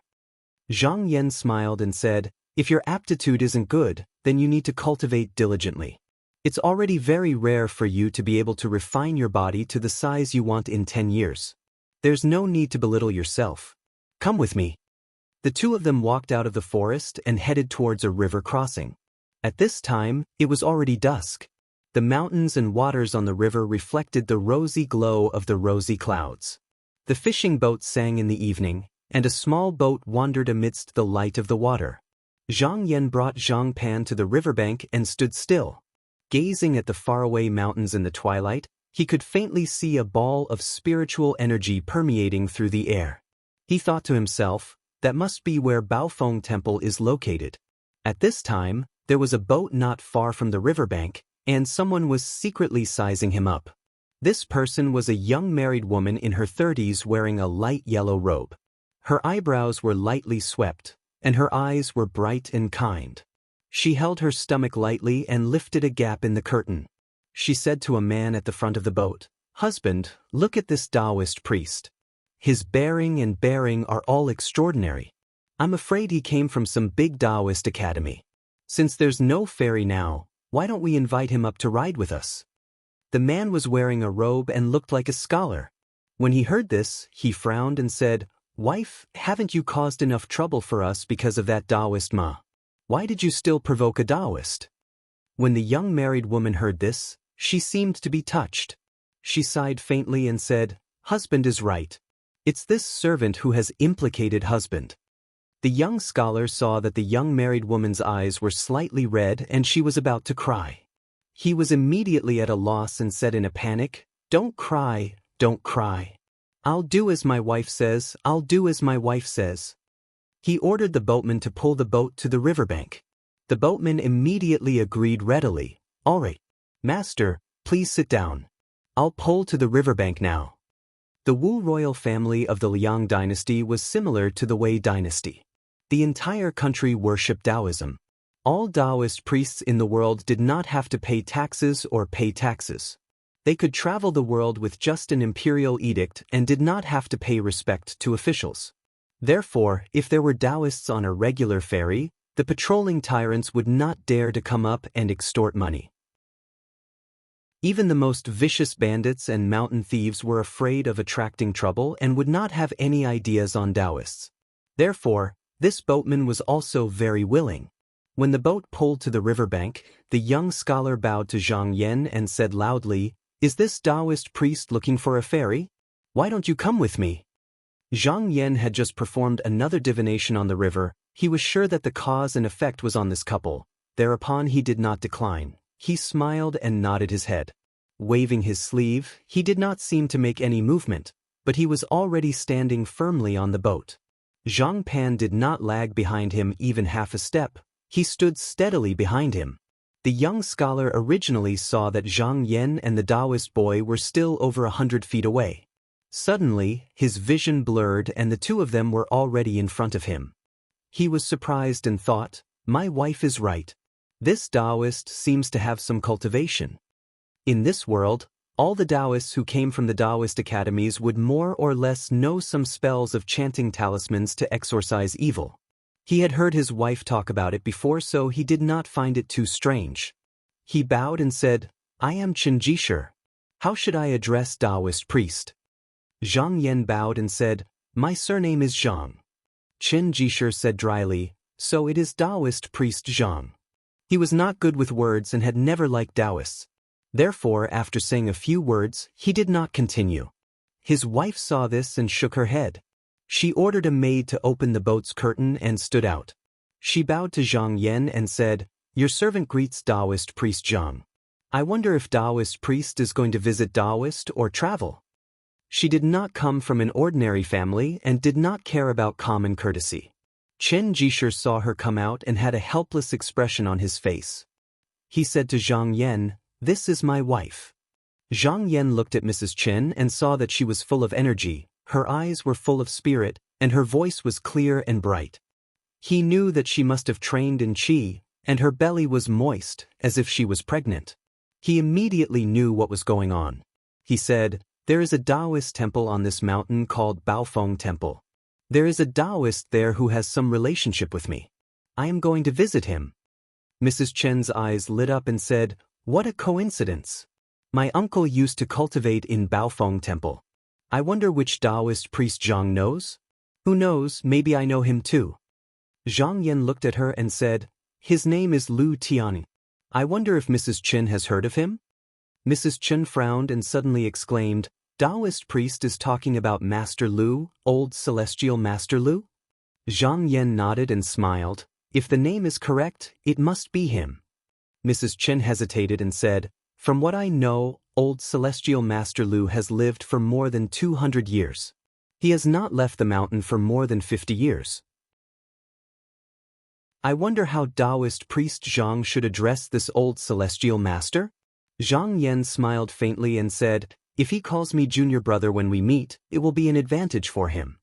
The maidservant, who was standing to the side, couldn't help but burst into laughter when she heard this. Chen Jisher was displeased and said, "Qiao, what's so funny?" Qiao was not afraid of him and said, "This Taoist priest is not even 20 years old, but he became brothers with Daoren, who is more than 200 years old. He even said that the old celestial master took advantage of him. Master might not find it funny, but I do." Chen Jisher also felt that this matter was unimaginable, but he could not understand the mysteries of Taoism. Thus, he simply shook his head and did not say anything. On the other hand, Mrs. Chen did not dare to look down on Zhang Yan. She lived at the foot of Baofeng Mountain when she was young and had seen many extraordinary people with her uncle. She scolded, "Qiao, don't talk nonsense. Taoist priest Zhang's background is not something you can guess." Qiao was not convinced. She only muttered but did not dare to refute. Although Mrs. Chen felt that Zhang Yan's words were unbelievable, she could see that he was not a swindling Taoist. Just as she was about to apologize, she suddenly saw a colorful boat on the river. From a few hundred feet away, she could faintly hear the sound of flute and jade board. She could not help but change her expression. Chen Jisher saw this and was also shocked. He said, "Oh no, it's that Taoist Ma. How did he know that we are going to pass by here today? Oh no, oh no." He stamped his feet as he said this. Qiao saw this and her face was filled with fear. Her whole body was trembling. Mrs. Chen was silent for a moment and sighed, "I'm afraid we can't avoid this today. It's a pity that the baby in my stomach has not even been born and will have to accompany mother to the underworld." She then bowed to Zhang Yan and said apologetically, "It's just that I have implicated Taoist Zhang. I feel very bad." Zhang Yan said with a dull expression, "Mrs. Chen, what is the background of this Taoist Ma?" Mrs. Chen sighed and said that Taoist Ma received the teachings of a strange person in his early years. He created a sinister spell that can take lives. 20 years ago, my uncle could not stand it and fought with him. In the end, he injured him with a sword. My uncle saw that it was not easy for him to cultivate, so he let him go. He only took an instrument from him as compensation and hoped that he would turn over a new leaf. All these years, nothing happened. But a few days ago, this person heard that my uncle had passed away and came to seek revenge. I was hoping to avoid this person, but who knew?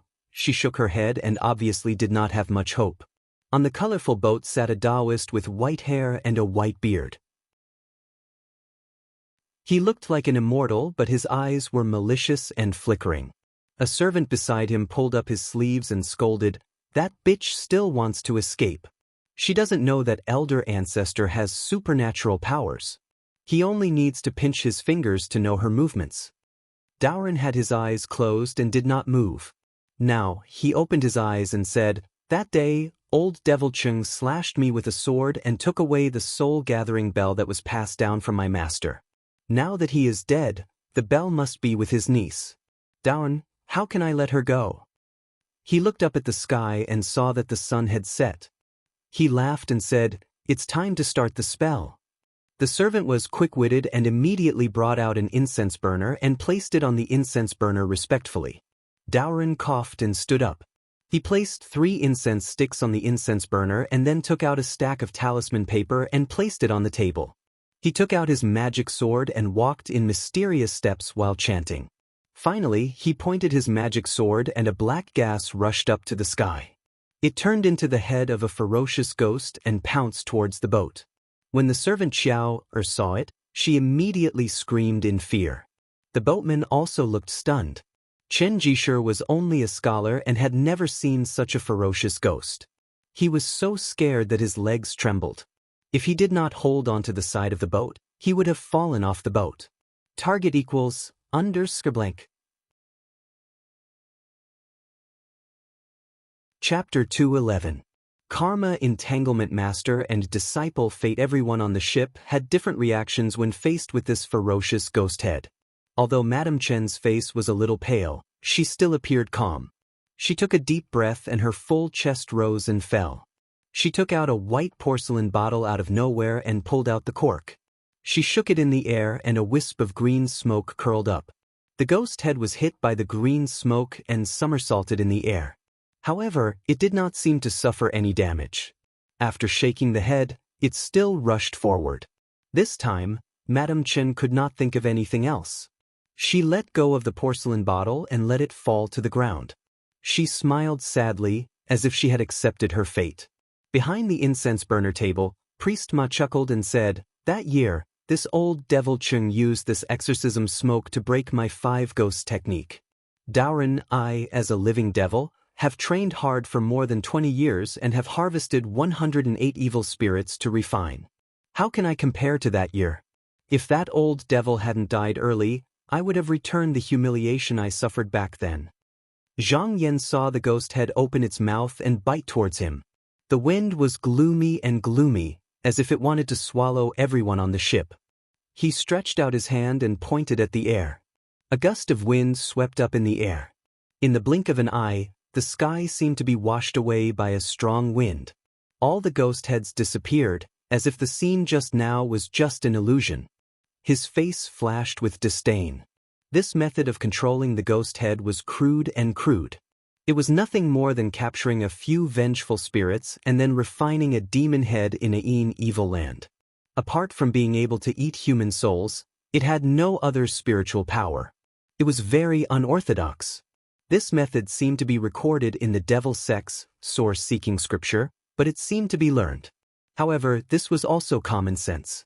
It must be known that the majority of the cultivation methods in the world were written in erosion scrolls. No one would casually give away the cultivation methods that they had painstakingly obtained to others. Even if there were a few that were left in the outside world, it would only be a word or two, and it wouldn't amount to much. This priest Ma had not even reached the realm of opening meridian. Zhang Yan really had no interest in fighting him. He took out a talisman from his sleeve and pointed at it. A mysterious light attached to it. He said lightly, "Zhang Pan, use this talisman to get rid of this person." Zhang Pan respectfully received it with both hands. He turned and walked on the water. He was a monster of the sea and was familiar with the water. In a flash, he arrived in front of the ship. Priest Ma was shocked and angry to see the ghost head broken. He also saw Zhang Pan walking on the water as if he was walking on flat ground. He then saw Zhang Pan walking on the water as if it was flat ground. Zhang Pan only knows how to follow his master's orders. He wouldn't care about him. He slapped the talisman and a golden light like a sword appeared in the air and chopped downwards. Before Priest Ma could even make a sound, his head was chopped off. Blood spurted out from his mouth and his headless body fell to the ground with a thud. The servant beside him felt the hot liquid splashing on his face. He touched it and suddenly screamed and ran away in fear. Zhang Pan controlled the talisman and the golden light chased after the servant and killed him. He then returned to the ship to hand over his life. Lady Chen thought she was going to die, but suddenly the situation changed. Priest Ma was easily killed by a servant beside Zhang Yan. She was stunned and couldn't believe it. It was only when Zhang Pan turned around that she came to her senses. She knelt down in front of Zhang Yan and cried tears of joy. I didn't expect Priest Zhang to have such power. Today it was Priest Zhang who saved our lives. We will repay this kindness.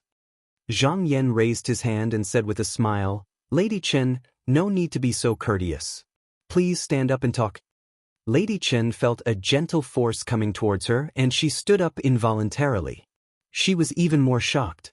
And that Chen Jishir looked like he had lost his soul. His whole body was trembling, his mouth kept repeating words like, evil Taoist, evil Taoist. Whether it was the ghost head, or the bloody scene when Priest Ma was killed, they all really scared him out of his wits. Zhang Yan looked at him and said, Lady Chen, your husband doesn't like Taoists? Lady Chen went up and gently patted Chen Jishir's back. She sighed, Priest Zhang, please forgive me. My husband is only a scholar and has never seen such a strange thing. It's hard to avoid being frightened. He wasn't this disgusted before. It's just that he encountered a strange thing a few days ago, Zhang Yan asked. Oh? I wonder what strange thing it is. Can you tell I about it? Lady Chen seemed to find it hard to speak. She hesitated for a while before telling him the whole story. One day when Chen Jishir was reading in the study room, he suddenly saw a white-haired Daoran passing through the room. He shouted a few questions but this Daoran did not stop. Instead, he went straight into Lady Chen's bedroom. Chen Jishir was furious and wanted to pull him back. Who knew that Daoran shook his sleeve and he tumbled. After the shock, he was shocked and woke up with a start. He realized that it was just a dream. But the strange thing was that from that day on, Lady Chen became pregnant. After that, Chen Jishir was always suspicious and felt uneasy. He suspected that there was something unclean in the house and he became nervous. Finally, Lady Chen was helpless. She remembered that there was an ancestral house at the foot of Jurong Mountain.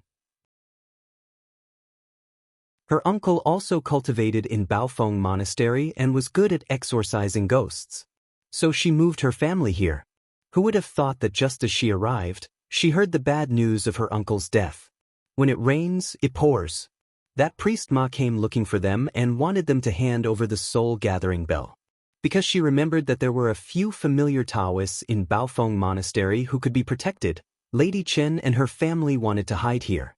That was how they met Zhang Yan on the river. After listening, Zhang Yan's eyes flashed and he slowly said, I dare to ask, before Lady Chen married, was your surname Tian and lived in Hantong County's Yanzhou City? Lady Chen said with admiration, Yes. I didn't expect Priest Zhang to be proficient in divination. You didn't make any mistakes. After listening, Zhang Yan seemed to understand and nodded his head. The last trace of doubt in his heart was wiped away. Originally, he should have gone to Hantong County to settle this karma. But now this family moved thousands of miles from the north to live in the south. Coincidentally, they met again here. This should be the result of the karma between the two parties. After thinking it through, he smiled and said, I won't hide it from Lady Chen. It's not that I'm proficient in divination. The reason why I came here today is because I was meditating and comprehending the will of heaven. Suddenly, I had a sudden impulse and realized that my future disciple was going to cross this river. So I came here to wait. But my cultivation is shallow. I only know that my disciple's surname is Tian and where she came from. But I don't know which one. Now it seems that Lady Chen's child is my good disciple. Lady Chen was startled at first, then she was overjoyed. She held her stomach and said, Is that true? That's my child's good fortune. Nowadays, people did not mourn for their disciples who became monks. Instead, it was because Taoists had a high status and could be exempted from taxes and food. There was even a saying, when a person becomes a deity, his chickens and dogs will ascend to heaven. Whenever something miraculous happened in a place, The imperial court would set up a monument and reduce taxes and corvée. It could be said that it benefited the village and everyone was honored. But there was a difference between a disciple from a big Taoist school and a Taoist from a normal Taoist temple. From Lady Chen's point of view, Zhang Yan had cultivation and seemed to have a relationship with Baofeng Temple. This child had become his disciple before he was born. This was a good karma from the heavens, so she could not help but be surprised. By this time, the ferry had unknowingly reached the other side of the river. At the ferry crossing, there was a patrol officer with a dozen or so soldiers holding torches and carrying lanterns, patrolling the area. Every passenger ship that passed by had to be inspected, hoping to get something out of it. But seeing that Zhang Yan was standing on this ferry, they all took a wide detour, not daring to come up and cause trouble. At this time, Qin Jishir had regained some color. Seeing this scene, he sat at the back of the boat and sighed, not worshipping the saints but ghosts and deities. How can we scholars live? How can we live? Lady Qin wanted to comfort him, but after hearing this, her lips opened but she did not know where to start. Zhang Yan looked at Jurong Mountain in the night and said, Lady Qin, I am going to see Monastery Head Lu. Where would you like to go? I can order my child to escort you. Since Zhang Wuji and her child were master and disciple, they were not strangers. Madame Chen did not refuse and said in a natural and unrestrained manner, Thank you very much, Taoist Zhang. My uncle also has a few rooms here. I would like to stay there tonight. Zhang Yan nodded slightly and gave some instructions to Zhang Pan. Then, with a wave of his sleeve, a cloud of smoke rose from his feet and flew into the sky. This action made Lady Qin even more surprised. Qin Jishir, on the other hand, stared blankly and murmured, riding on the clouds, could this Taoist Zhang be an immortal? Zhang Yan circled around in the sky and could clearly see that this Baofeng monastery on the mountain did not have any restrictive spell or formation, so it was easy to enter and exit. He rode the wind to the highest temple on the mountain and pressed down on the cloud. After 3 or 5 turns, he arrived in front of a side room surrounded by spiritual energy. He saw a child dozing off at the door, so he went forward and shook him awake. The child woke up with a start. When he saw Zhang Yan, he almost shouted out, Taoist, where did you come from? Zhang Yan smiled and said, Don't panic. Go in and tell your master that when the time comes for the immortal herb that day, he will understand. The Taoist child was good at reading people's expressions. There were people patrolling at the foot of the mountain, but Zhang Yan was able to appear here without anyone noticing. Seeing that Zhang Yan was friendly, the Taoist child quickly said, Taoist, please wait for a moment, I will go and tell my master. Not long after the Taoist child entered the room, there was a loud noise in the side room. It seemed like a table or chair had been knocked over. A middle-aged Taoist with half black and half dry hair and only half a beard ran out barefooted. He was excited and said with a trembling voice, Is it the senior martial brother of the sect? Zhang Yan saw that this Taoist was emitting a spiritual light. It was obvious that he was at the mystic light realm. He nodded to himself. It was rare for this person to be able to cultivate to such a level without anyone's guidance. He bowed and said, Is it senior martial brother Lu Tianning, Zhang Yan? I came from Taojinren. Lu Tianning originally had some doubts, but when he heard the name Taojinren, he no longer had any doubts. He was overjoyed and quickly bowed to return the greeting. Only then did he remember that his clothes were messy, which made him a little embarrassed. Zhang Yan saw that he was messy and his hair was sparse. It seemed like it was caused by someone, so he asked, Taoist Lu is also a temple master, why do you look like this? Lu Tianning calmed down after the initial excitement and sighed, Sigh, it's a long story. Senior martial brother, please come in and talk. He then ordered the Taoist child, Go make a pot of cloud dragon cattail tea. The Taoist child was smart and ran out. After the two of them entered the room and took their seats, Lu Tianning pulled his beard and said with a bitter smile, I won't hide it from senior brother.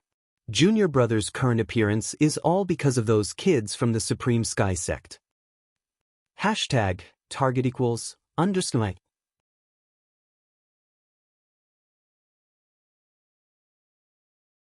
Chapter 212. Hearing this, Zhang Yan found it strange.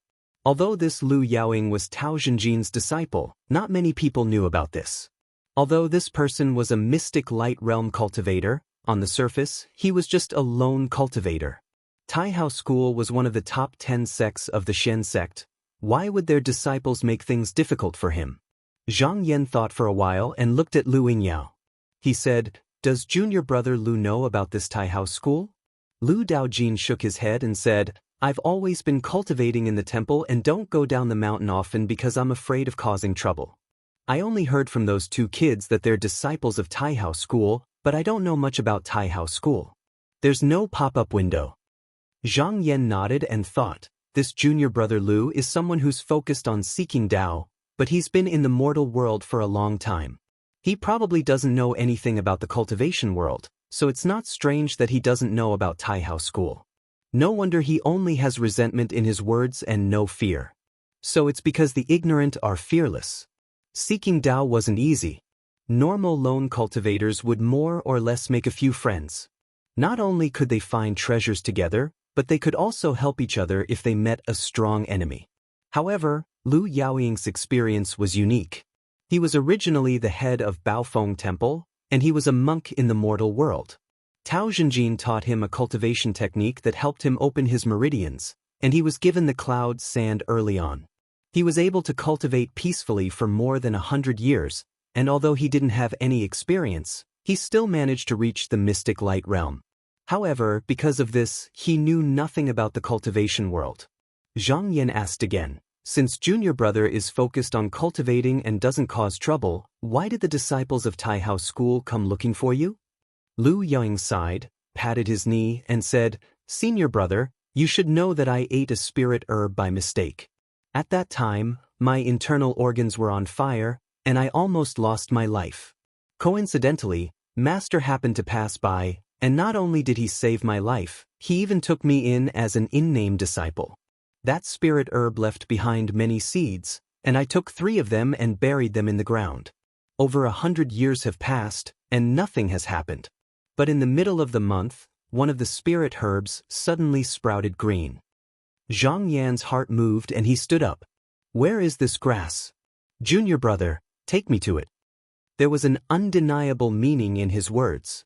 Lu Yaoying hesitated for a moment, then stood up and said, "Senior brother, this way please." The two left the side room and walked to the backyard. Not long after, they saw a vegetable field surrounded by a fence. Lu Yaoying pointed to an inconspicuous corner and said, "Senior brother, please take a look. I was afraid that someone would notice something was wrong, so I planted this grass here to hide it from others." Zhang Yan took a few glances at the grass. In the eyes of ordinary people, the grass was exceptionally inconspicuous, but in his eyes, it was surrounded by spiritual energy. As soon as he approached it, he felt a cool feeling, brighter than the stars in the night sky. No wonder it was discovered. He walked closer and sighed, "So it's the dragon flame fragrant tongue grass." Lu Yaoying was surprised. "Senior brother knows this thing?" Back then, when Master saw it, he didn't know what it was. Zhang Yan wasn't surprised that Tao Zhenjin didn't know this thing. He had never seen this kind of spirit grass before. However, he had once studied under Zhou Chongju, and this alchemy grandmaster had a lot of books on all kinds of rare plants. He could guess the origin of this thing with just a bit of comparison. Zhang Yan laughed coldly and said, "If it's this grass, then it's no wonder. This spirit grass is one of the few things in the world that can prolong one's life, but no one knows how to grow it. No wonder it's coveted by others." He then looked at Lu Yaoying and thought, this junior brother Lu is really lucky. It's been 200 years, but he's still only at the mystic light realm. He doesn't even have a single strand of white hair on his head. It must be because of this medicine. Lu Yaoying didn't notice the look in Zhang Yan's eyes and said angrily, "Those 2 kids from Taihao school are only 11 or 12 years old, but they're so arrogant. They said this thing was left behind by an elder of their sect and wanted me to hand it over. However, this spirit grass was something I obtained 100 years ago, and now that I've grown it, I'm going to give it to teacher's family. How can I give it to them? Because of this, I fought with them. Their magic power isn't as strong as mine, but they have a treasure that can release fire. He pointed at the messy beard on his face and smiled bitterly. Junior brother is like this because of that treasure. Those two kids even said that if I don't hand it over, they'll come and burn me again when my beard and hair grow back. I don't even dare to come out and see my sect's disciples. Zhang Yan's eyebrows rose up slightly and felt that it was strange. He knew the personalities of the disciples of big sects very well. They wouldn't hesitate to steal something that could increase their lifespan from someone like Lu Yaoying who didn't have any background. If they tried to stop them, they wouldn't mind killing them. It could be said that they were cold-blooded and had no warmth to speak of. If they really were disciples of Taihao School, why didn't they kill him and instead threatened him? His thoughts changed and he looked up. Junior brother Lu, let me see the light. Lu Yaoying was startled at first, but then he happily agreed, thinking that this senior brother Zhang was testing his cultivation. His face was full of confidence, and he silently circulated the essence qi in his chest. After a short while, a ball of green light about 30 feet in size was released from his head, rippling like clear water, like a pool of jade spring. Zhang Yan nodded his head and thought that this was probably part of Tao Zhenjin's plan. Although Lu Yaoying was only at the first level of the mystic light realm, his cultivation was profound. One could tell that he cultivated a technique of the Xian Gate with just one glance, but he couldn't tell where he came from. If he knew where you came from, he would be able to deal with you, but if he didn't know where you came from, he wouldn't dare to act rashly. From his point of view, this Lu Yaoying should have been training in the mortal world, but he was able to reach the mystic light realm and cultivate a technique of the Xian Gate. Maybe he was a chess piece of a senior that didn't want him to know. If Lu Yaoying killed him, wouldn't he be making enemies for no reason? This kind of thing was a taboo, so Zhang Yan was sure that someone from Taihao School had the spiritual grass, but he could tell that Lu Yaoying's background wasn't simple, so he didn't dare to use force and sent a few juniors to test him. It would be best if Daoren was willing to give in, but if he didn't, he would most likely ask for help from the sect after being humiliated. At that time, Zhang Yan would be able to change the situation. If he couldn't offend them, he would retreat, and if he could, he would have nothing to worry about. Zhang Yan snickered coldly in his heart. Since he was here, he wouldn't let the other party do as he pleased. He said in a deep voice, "Junior brother Lu, don't worry, leave this matter to me." Lu Yaoying could not help but heave a sigh of relief. For 100 years, he only knew how to cultivate, but in his heart, he was extremely afraid of fighting with others. However, he hesitated for a moment, then stammered, "I wonder if senior brother is here on behalf of master." Seeing Lu Yaoying look at him, Zhang Yan knew that Lu Yaoying wanted to ask if he could be accepted into the sect by Tao Zhen. However, he also admired Lu Daojin's will and perseverance. If it was any other person, after waiting for more than 100 years without anyone coming to receive them, Tao Zhenjin would have accepted him as a disciple with such a firm and unwavering heart. He smiled and said, "Junior brother Lu, I know your intentions. I'll send a Dao flying talisman back to the sect, and there will be a reply in half a month at most. Just relax and wait." Lu Yaoying looked excited and bowed. "Thank you, senior brother." Zhang Yan nodded slightly. "Please prepare a quiet room for me, junior brother Lu. I want to stay here for a few days."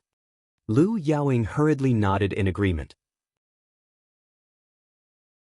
He called the boy over, gave him a few instructions, and then led Zhang Yan to a wing in the east. When Zhang Yan entered the room, he saw that the bed was clean, the walls were white, and the incense burner was burning. He nodded in satisfaction and sat cross-legged on the bed. He then took out a flying talisman from his sleeve. This item was called the 10,000 Miles Smoke Wave Talisman. It was used by the Clear Feather sect to send messages. He raised his hand and used his spiritual qi to write a letter. With a flick of his finger, the talisman passed through the room and headed east. After this matter was settled, he sat in silence for a moment before taking out a book and a scroll from his sleeve and slowly unfolding it.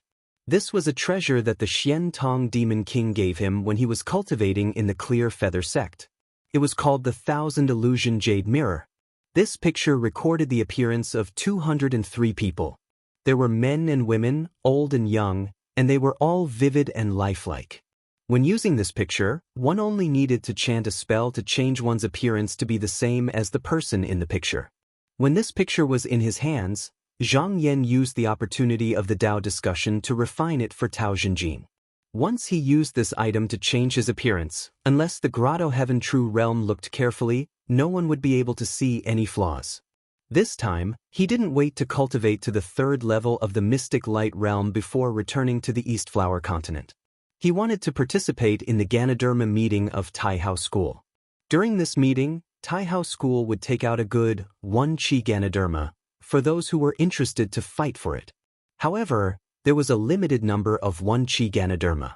Therefore, every sect's disciples fought fiercely for it. There was another troublesome matter. Without a recommendation from a disciple of the Taihao School, no one had the right to go. Previously, Zhang Yan had killed several disciples of the Supreme Sky Sect, and among them were 2 true disciples, Chu Jiao and Xing Han. They had died because they had fought over the immortal abode with him. For such a matter, if you wanted to kill someone else but were killed by him, the sect would definitely not stand up for you. Therefore, even if he went to Taihao School openly, they wouldn't dare to do anything to him. However, they couldn't even think about fighting for the 1-Chi Ganoderma. Therefore, Zhang Yan could only change his identity to make it more convenient for him to do things. Originally, he had a plan. He wanted to create a few coincidences to meet a disciple of the Taihao School and get their recommendation to participate in the Ganoderma meeting. However, now that he heard that a disciple of Taihao School was looking for Baofeng Temple, he had another plan. Zhang Yan stayed in Baofeng Temple for 10 days. On this day, a golden talisman flew over from the east. He stretched out his hand to take a look. It was the work of Tao Xinjin. After a few glances, he smiled faintly and called the boy at the door in. He said, "Go and call your master." The boy left to carry out the order. A short while later, Lu Yaoying stepped into the room and bowed. "Greetings, senior brother Zhang." Zhang Yan shook his hand and placed the talisman into Lu Yaoying's hands. He said, "This is the work of Sect Master Tao. Junior brother Lu can take a look." Lu Yaoying's hands were trembling. He held the talisman in his hands and looked at it several times. In the end, he let out a long sigh. Hot tears flowed down his face. He said, "After 100 years of hard work, I finally have a place in the sect." Zhang Yan nodded. "Junior brother Lu, with this talisman, you can fly tens of thousands of miles across the sea at any time and return to the sect to pay a visit to Sect Master Tao." Lu Xiaoying bowed deeply to Zhang Yan. He said sincerely, "This time, it is all thanks to senior brother. Junior brother is very grateful." Zhang Yan smiled lightly. He said, "In that case, why don't junior brother Lu give me the stalk of spirit grass outside the door?" Lu Yaoying was taken aback. He was not ignorant of the ways of the world. He thought to himself, "Originally, I wanted to give this thing to Master when he comes here and beg him to accept me into the inner sect. However, I don't know when this stalk of spirit grass will mature. I have to leave this place in a few days, so it seems that won't be possible. I might as well give these seeds to Master when I return. I might as well go with the flow." Therefore, he immediately agreed. Since senior brother likes it, then junior brother will give it to senior brother. Zhang Yan laughed brightly. "Okay, then junior brother can stay for a few more days. I have a good show that I need senior brother's cooperation." Although Lu Yaoying had some doubts, he agreed without hesitation. "I will listen to senior brother's instructions. Junior brother, watch carefully. After today, I will appear with this face." Zhang Yan flicked his sleeves and took out the 1,000 Illusions illustrated handbook. His eyes focused on the image of a young man with great strength and vigor. He chanted an incantation, and the figure in the painting swayed and walked down to merge with him. Under Lu Yaoying's shocked gaze, Zhang Yan slowly stood up. At this moment, he was a tall and handsome young man with bulging muscles, valiant and high-spirited, cloud-like shoes on his feet and a flying scarf on his head. Zhang Yan took out a pair of iron hammers from his sleeve. This was a divine weapon given to him by Xiaoyao Demon Queen. When he chanted a spell, he could use it to attack. From this moment on, he would travel with the identity of a strength path cultivator and participate in the Ganoderma convention. Since I've changed my identity, I'll change my name. I'll be called. Zhang Yan looked down at the hammers and suddenly thought of a name. His eyes flashed and he laughed. I'll be called Li Yuanba. To be continued. Target equals, understood. Chapter 213. The Chen couple stayed at the foot of Baofeng Mountain for a night. Although Ma Daojin was killed by Zhang Yan, it was inevitable that they were still on tenterhooks. Especially Chen Jisher, who had several nightmares that night. He was drenched in cold sweat. Every time, he dreamed that Ma Daojin would turn into a malicious ghost and come to his door, wanting to eat his heart and liver. Strange no pop-up window. Chen Fujin was not afraid at all, but she could empathize with her husband. She comforted him, "Husband, don't be alarmed. With Zhang Daozhang's boy guarding the door, no malicious ghost will be able to enter. Even if it really comes to the door, it will just be killed again." These words were actually nonsense. Not to mention that primordial spirits had not cultivated and did not have the ability to harm people. Even a real malicious spirit would not dare to touch the bad luck and come to the foot of Jurong Mountain where Baofeng Temple was located to commit murder. But these words were enough to make Chen Jisher feel at ease. Chen Jisher recalled the scene of the Daozhang treading on the water and killing his way in as if he was mowing grass. Although he still trembled at the thought of the bloody scene, his fear had indeed calmed down quite a bit. He let out a long sigh and said, "Wife, I heard everything you said to Zhang Daojin during the day. Do you really want to send our child to learn the Tao from Zhang Daojin?" Chen Fujin suddenly turned her head and stared at Chen Jisher. She said in a low voice, "Husband, are you not willing?" Chen Jisher looked at the beam in the room and said, "It's not that I'm not willing, it's just that our Chen family has few descendants, and I still don't have anyone to carry on the family line. If this son—" Chen Fujin pushed him and said, I don't even know whether the child in my stomach is a boy or a girl. How come you have a son? I'm still young. If this child becomes Zhang Daozhang's disciple, I'll give birth to another child for your Chen family to carry on the family line." Towards the end, her cheeks were slightly red. Chen Jisher did not speak. Not only can he ride the clouds, but he can also predict the past and the future. Even when I was in Baofeng Temple, I have never seen a Taoist with such supernatural powers. He is clearly an immortal. If our child can become his disciple, it will be a great blessing. If he achieves Tao in the future, you and I will also be able to benefit from it. We will take some elixirs and live longer than Changjin. At least we will not have to worry about food and clothing for the rest of our lives. We might even be able to set up a monument and be worshipped. Chen Fujin only said these words to dispel his husband's worries, but Chen Jisher remained silent. After a long while, he asked, "Wife, how many months are you pregnant?" Chen Fujin glared at him and said with dissatisfaction, "How could you forget this? It's already been 8 months. Chen Jisher sighed and said, "I was thinking that if it wasn't for this child, I'm afraid there wouldn't be so many problems." When Chen Fujin heard this, she was slightly annoyed and said angrily, "How can you think that way? It's clearly my child who brought us good fortune." She turned her back to Chen Jisher and did not dare to talk to him anymore. Chen Jisher sighed and put his hand on Chen Fujin's shoulder and said, "Wife is right, it's your husband's fault." Chen Fujin twisted her body and threw a little tantrum, but finally turned around and said in a low voice, "Then from now on, you are not allowed to say bad things about my child." "Yes," Chen Jisher smiled bitterly and said, "I'll listen to my wife." But he silently said in his heart, 2 more months. His hand that was being hit tightly clenched into a fist. Chen Fujin was completely unaware of this. After a while, her breathing became heavy and she had already fallen asleep. Zhang Pan, who was outside, had sharp ears and eyes, so he heard the conversation between the husband and wife clearly. However, he was a demon and did not understand the ways of the world, so he did not understand the meaning behind their words. If it were Mountain River Boy here, he would probably be able to sense that something was wrong. Across the river, under the crescent moon, a middle-aged Taoist dressed in an 8 trigrams robe stared at the mountain on the other side of the river. He stomped his feet and cursed, "That old Taoist Ma is a piece of trash. What was supposed to be a sure thing was ruined by him.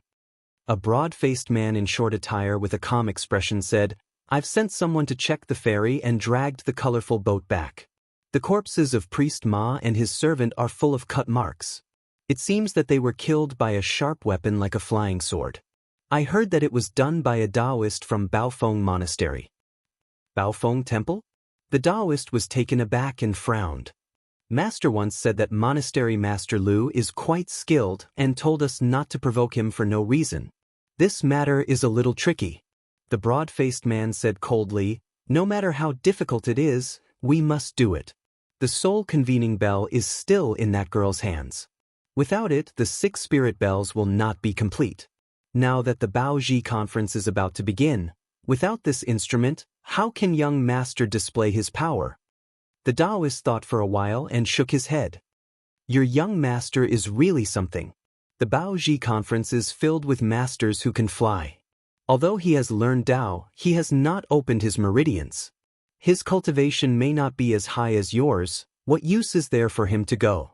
The Taoist snorted and said, "Young master is talented and has been taken in by an old immortal. How can you and I speculate? Fortunately, there is still some time before the Baoji conference. We can just find another opportunity." The Taoist snorted and seemed to be somewhat disapproving. Zhang Yan meditated and cultivated in Baofeng Temple every day. For half a month, he appeared as Li Yuanba and addressed Lu Yaoying as junior brother. There were more than 20 disciples in Lu Yaoying's monastery. 5 of them were conferred as third-grade Taoist masters by Emperor Yongding of Great Liang, while the other 2 were cultivating in the monastery. All of them were old Taoists with white hair and youthful faces. They did not know where this young uncle master came from. Although they were unwilling, they could only follow the rules and call him Uncle Master. Zhang Yan was wondering if the 2 kids who claimed to be disciples of Taihao School were not coming. He waited until the end of the month. On this day, he was meditating in the quiet room when he heard someone shouting at the door, "Lu Daoren, I am here again. Come out quickly, let me pluck your beard." When Lu Yaoying heard this voice, his heart relaxed for no reason. He felt his mind was unprecedentedly calm. If there were no accidents, after today, he would be able to go overseas and return to the sect. Thinking of this, he became excited. He tidied up his Taoist robe and strode out of the courtyard. Stroking his beard, he smiled and said, "2 Taoists are here again. But I'm afraid you 2 won't be able to pluck my beard today, Daoren." 2 people stood in front of him. One was a fair-skinned boy. He stood on a flying gourd and imitated the Taoist with his hands behind his back, looking down arrogantly. The other was a 13 or 14-year-old girl. Her eyes were like limpid autumn waters, but there was a hint of cleverness on her face. She was standing on a banana leaf. When she saw Lu Yaoying, she bowed and said, "Fellow Taoist Lu, my little brother is not sensible. I apologize." Lu Yaoying's eyelids twitched. Not sensible? Why didn't she say that when she wanted to burn my eyebrows with the gourd? However, his mind was currently focused on going to Clear Feather Sect, so he was not in the mood to argue with these 2. He said in a deep voice, "You don't have to waste your breath. I'd rather destroy that dragon flame fragrant tongue grass than take it out." The girl was surprised and said, "Fellow Taoist Lu only knows the name of this spirit herb?" Lu Yaoying replied, "What a joke. This spirit herb was planted here by I, so how could I not know?" The girl shook her head and said, "Fellow Taoist Lu, why do you have to say such lies? This herb was clearly lost here by an elder of my clan 100 years ago. How did it become yours?" Lu Yaoying smiled and pointed at his Taoist bun. "You don't have to say anything else. My hair and beard are here. If you have the ability, go ahead and burn them again." The girl thought to herself, "This Taoist Lu was so timid last time, but he's so tough today. Could it be that he's brought someone from the sect over like little martial uncle said?" This time, my little brother and I came out without little martial uncle's knowledge. We have to be careful. Thinking of this, her eyes revealed a vigilant look. The boy beside her could not hold it in anymore. He clapped his hands excitedly and shouted, "Then, just you wait. Watch my wind and fire gourd." Just as he was about to make a move, the young girl's expression changed, and she hurriedly pulled her brother to the side. A black shadow flew past where they were just standing, producing a muffled whistling sound, and the wind that swept up caused their robes to flutter. There was a rumble on the other side, and the walls collapsed. Smoke and dust flew everywhere. The girl was shocked. When she took a closer look, she realized that the object was actually a copper hammer the size of a person's head. Thinking about how this thing had almost hit her, her face turned pale. At this moment, Zhang Yan walked out from the backyard. He was playing the role of a mighty young man, so he shouted, causing the roof tiles to tremble and dust to fall. He said, "Where did this brat come from? You dare to make things difficult for my senior brother?" He had seen them from behind just now. These two were only at the Light Qi realm. It was just that Lu Yaoying's cultivation was too smooth and did not know how to fight with cultivators. Otherwise, how could these two be a match for a mystic light realm cultivator? When she saw Zhang Yan walk out, the young woman's bright eyes sized him up and said, "So you're the reinforcement that old Taoist Lu invited?" While speaking, her hand quietly reached into the pouch on her waist and suddenly took out a hairpin. With a shake of her hand, she threw the hairpin towards Zhang Yan. Zhang Yan laughed coldly, but he did not dodge. With a clang, the hairpin hit his forehead and bounced away. The girl frowned and waved her hand to take the hairpin back. She found that the tip of the hairpin had been broken, and she was shocked. Although she only did this to test Zhang Yan's strength, a normal flying sword might not be able to make a dent in it, let alone a body made of flesh and blood. His body was so strong that only a strength path cultivator could have this ability. Strength Dao cultivators cooked external herbs and watered internal herbs. There were less than 1 in 100 Strength Dao cultivators, but those who really stepped on this path were not ordinary people. The girl cursed in her heart. Originally, it was still difficult to deal with Lu Daoren, but now there was a person who called himself Junior Brother Lu Daoren, and it seemed like his cultivation was even higher. How could the two of them deal with him? Her eyes turned and she said, "Little brother, why aren't you taking out the treasure?" The boy replied with an "oh," and was about to take out the gourd when he felt his neck tighten. It was his big sister pulling him into the clouds. Zhang Yan took a deep breath and his chest puffed up. He then let out "aha" and spat out a wave of air into the sky. This wave of air chased after them like a hurricane, and when it passed through the air, the two siblings felt the sky spin and the earth spin, and then they fell from the sky.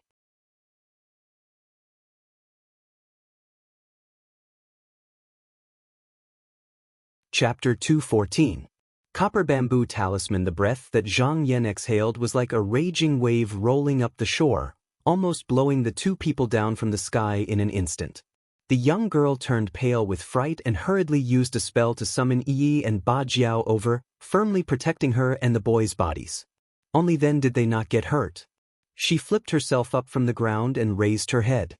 Seeing Zhang Yan walking towards her, she subconsciously wanted to summon her magic treasure. But at this moment, she was frightened to realize that the aura around Zhang Yan's body was vigorous like a great river and big waves. The sand and gravel under his feet were actually rolling on the ground with each breath that he took. Seeing this scene, her heart trembled endlessly. She secretly cried out and thought to herself, "This person is so powerful. If he wanted to kill us two siblings, it would be as easy as flipping his palm. Just now he didn't make a ruthless move because he was worried about our Tai House School's prestige. It's just that if us two siblings continue to fight with him and provoke his ferocious nature, we would only suffer more." This thought quickly turned in her mind and she decided not to resist anymore. At this moment, she suddenly felt that the younger brother beside her couldn't help but want to make a move. Anxious, she hurriedly grabbed the boy's wrist and said in a low voice, "Younger brother, this person's cultivation far surpasses the two of us.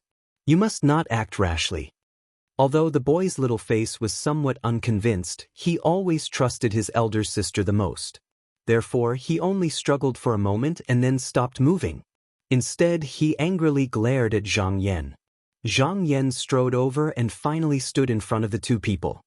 He looked down at them and shouted, "You two brats, tell me your names." Under his stern gaze, the young girl didn't dare to act rashly. She carefully replied, "My name is Yu Jing and this is my younger brother, Yu Song." Once Zhang Yan heard these two people's surnames, he had an idea in his heart. The surname Yu was a big family in the southern Xianmen. These two brats had Ming Qi cultivation at this age and also had magic treasures to protect themselves. They were definitely disciples of the Yu family. With them in his hands, the recommendation for the Ganoderma conference would be settled, and his painstaking acting wouldn't be in vain. He revealed a cold expression on his face instead as he said in a low voice, "Since all of you dared to cause trouble in Baofeng Monastery, I naturally won't let the matter go.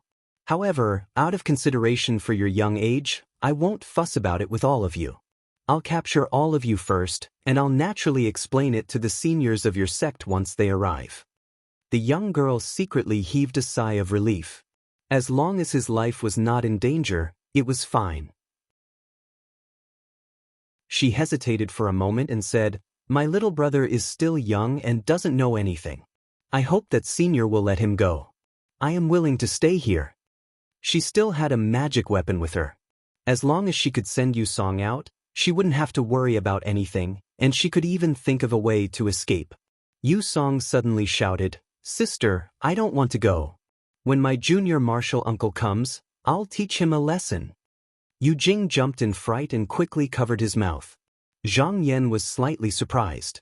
He waved his hand and two talisman flew out and stuck to the two's forehead, sealing their qi orifices. Then, he picked them up with each hand and walked in front of Lu Tianing.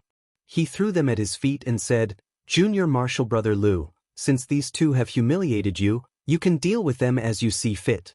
As long as they don't lose their lives, it's fine." Lu Tianing knew that Zhang Yan must have his own reasons for doing this. He had cultivated for more than 100 years, and if he wasn't forced too much, he wouldn't find trouble with the other party. Moreover, he was about to leave for the Eastern Sea, so he didn't care about this matter anymore. Thus, he shook his head and said, "Senior martial brother, do as you see fit." Suddenly, he wrinkled his brows and looked towards the sky. He saw a Taoist holding a horsetail whisk, stepping on a piece of jade-green light. This Taoist's appearance wasn't shocking, but he stood perfectly straight. His eyes were as deep as an abyss, and his beard had a tinge of green. He cupped his hands towards Zhang Yan and Lu Tianing and said, "Greetings, fellow Taoists. I am I Gong Sun Mian, and the two people on the ground are I's nephew. How did they offend your esteemed monastery? If there's anything inappropriate, I hereby apologize." He looked polite on the surface, but in his heart he was filled with hatred. He thought, ever since I entered Taihao School, when have I ever been so aggrieved? Yu Jing and her brother were the children of his junior martial brother. This time, he had his eyes on the flaming dragon tongue grass, but he couldn't see through Lu Tianing's background, so he instigated the siblings to come up and test him. These few days, he had other important matters to attend to, so he didn't pay attention to this place. Who knew that the Yu Jing siblings would come here without him knowing? By the time he hurried over, the two of them had already been caught by Zhang Yan. If it was an ordinary Taoist cultivator, Gong Sun Mian wouldn't care about the rules and would just kill them directly. However, it was obvious that Zhang Yan wasn't someone to be trifled with, and he didn't seem to care about Taihao School's reputation. Therefore, he could only hope to settle this matter with gentle means. Zhang Yan's eyes flashed, and with a leap, he arrived in front of Gong Sun Mian. He stared at him and said, "Are you the elder of those two children?" When Zhang Yan got closer, Gong Sun Mian only felt that the other party's aura was oppressive, as if a ferocious beast was crouching beside him. When Gong Sun Mian's eyes stared at him, all the hairs on his body stood up, forcing him to almost jump up and make a move. Fortunately, his cultivation was deep, so he resisted the urge to retreat and said, "That's right." Zhang Yan shouted coldly, "Then I'd like to ask you, how do you discipline the younger generation? My senior brother's hair and beard were burned off by them, and he suffered such humiliation. This matter definitely can't be let go like this." Gong Sun Mian's heart moved. He could tell that although Zhang Yan's words were fierce, he obviously left some leeway. It was obvious that there was room for discussion. He secretly let out a sigh of relief and said unhurriedly, "Then how do you think we should deal with this? Please ask." Zhang Yan waved his hand and said, "It's not convenient to talk here. Fellow Taoist, please follow me to the room to talk." He got down from the cloud and walked towards the side room. However, after a few steps, he turned around and saw that Gong Sun Mian didn't follow him. There seemed to be some hesitation on his face, so he stopped and sneered, "What's wrong? Taoist Gong Sun, are you afraid that I'll eat you up?" Gong Sun Mian knew that the other party was provoking him, but there was no doubt that the other party's words were full of disdain. He couldn't help but be angry. In addition, he was provoked by Zhang Yan's aura just now, so he also had the thought of not admitting defeat in his heart. Therefore, with a wave of his horsetail whisk, he also descended and walked inside. Although he pretended to be calm on the surface, he was still secretly vigilant in his heart. Once there was any movement, he would release his talisman to protect himself. After the two of them entered the room and sat down, Zhang Yan suddenly laughed, then glanced at Gong Sun Mian. Gong Sun Mian was a little puzzled at first, but when he saw Zhang Yan's glance sweep over, it was like a white knife was stabbing him, and his whole body felt cold. His heart thumped, and he secretly cried out, "Oh no!" Just now, he felt that the feeling coming from Zhang Yan was extremely strange, but he didn't think of anything else. At this moment, he suddenly felt that the other party was releasing an extremely fierce and domineering aura. This person was obviously a strength path cultivator. He suddenly felt regret in his heart. In a moment of confusion, he fell into a big trap. If it was outside the room, he could leave if he wanted. With his talisman, no one would be able to stop him. But here, within such a short distance, the other party was a strength path cultivator. If he wanted to kill someone, there wouldn't even be a gap for him to release his talisman.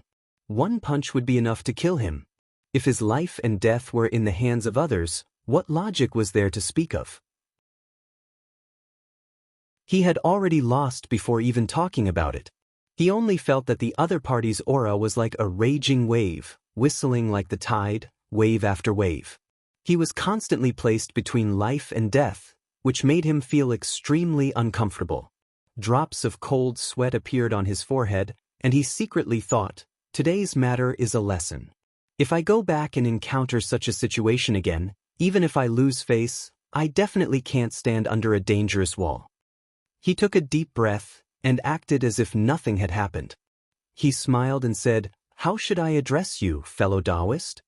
Zhang Yan saw that he still had the bearing of a disciple of a large sect, and nodded to himself. He straightened up and said, "I am Li Yunba." As soon as he said this name, Gong Sun Mian felt a violent and fierce aura rising from Zhang Yan, making him feel suffocated. He hurriedly calmed his mind and cupped his hands, saying, "So it's fellow Taoist Li. May I know which sect does fellow Taoist come from?" Zhang Yan waved his hand and said, "I don't want to say my master's name. It's better if Brother Yuan doesn't know." Gong Sun Mian was speechless. This person's refusal was so direct, and he didn't even want to find an excuse. How hateful! But people under low eaves had no choice but to lower their heads. Today, he had lost the opportunity, and every step he took was wrong, so he could only accept it.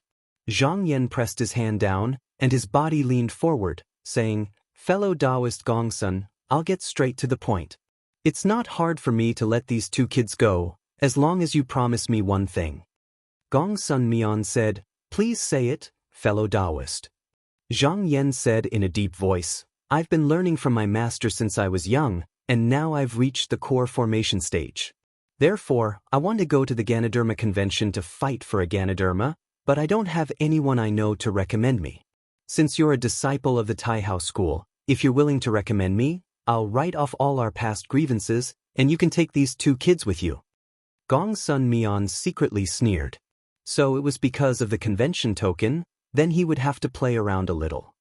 He shook his head and said, "Forgive me, fellow Taoist, but that token isn't that easy to get." Zhang Yan laughed coldly and said, "Don't misunderstand, sir. I'm not here to beg you, I'm only here to make a condition. Do you see that dragon flame fragrant tongue grass outside the house? Do you think that this spiritual herb is worth a token? I don't believe that other than sir, there's no one in your sect who knows what it's worth." Gong Sun Mian's expression changed. What Zhang Yan said was right, He knew his fellow disciple's temperament very well. If he could get this spiritual herb, he would most likely agree to this matter. He felt suffocated in his chest. A moment of carelessness had caused him to fall into the opponent's hands, suppressing him to the point where he had no power to fight back. Ever since he entered Tao, when had he ever suffered such a great loss? Grinning, he said helplessly, "Fine, then I'll do as fellow Taoist wishes." The Yu siblings were in Zhang Yan's hands. He didn't want to play any tricks, lest there be more complications.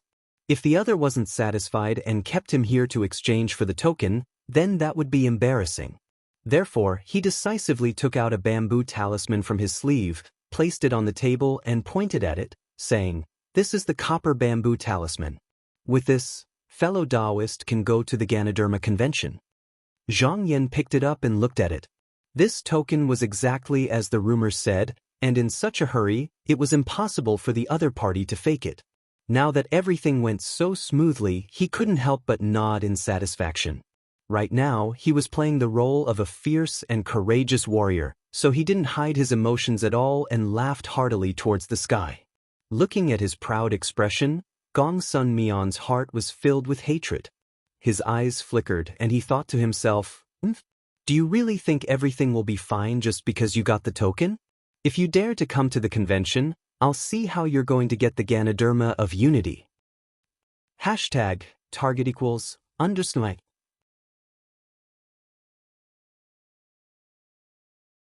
Chapter 215. In front of Purple Bamboo Mountain, Gongsun Yuan's face darkened. He suppressed the displeasure in his heart and said, "Since I've already given you this talisman, can you release my 2 juniors?" Zhang Yan shook his head and said, "Not yet." Gong Sun Mian's expression didn't look too good. He twitched the corner of his mouth and said, "Fellow Li, do you mean by this?" In fact, he really wanted to point at Zhang Yan's face and say, "Could it be that you want to go back on your word?" However, he was afraid that saying this would make things worse and make the other party angry. In the end, he would be the one to suffer. Now that he had no trump cards in his hands, he could only hope that the other party wouldn't dare to disregard his identity as a disciple of Taihao School.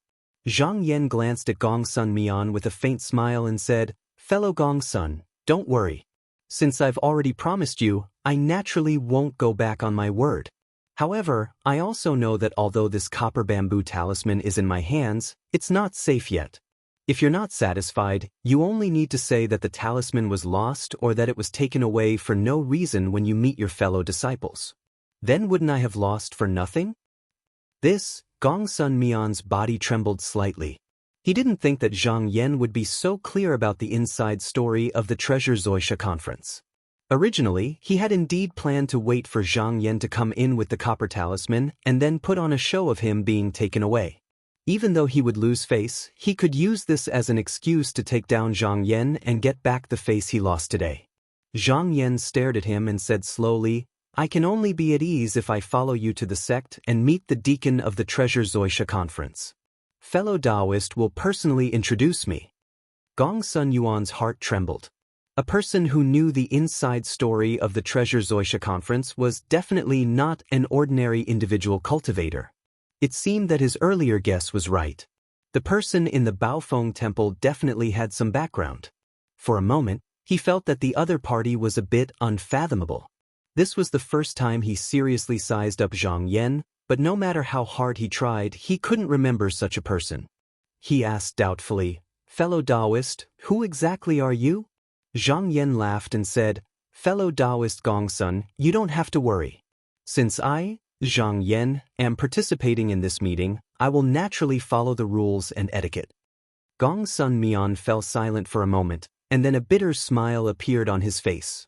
At this moment, he could only choose to believe the other party, and he said helplessly, "If that's the case, when will fellow Taoist leave with me?" Zhang Yan stood up and smiled. "Fellow Taoist, please wait here for a moment. I'll be right back." Gong Sun Mian watched as Zhang Yan strode out of the door.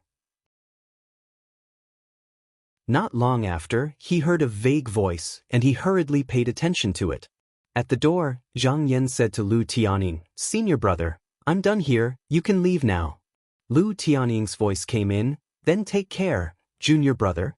I'll leave everything here to you. I'll go see Ancestral Master first. He couldn't hear what was said next, but he suddenly felt a golden light outside the house, and even inside the house. There was light and shadow flying, the candles swayed, and then a golden light soared into the sky and disappeared in a flash.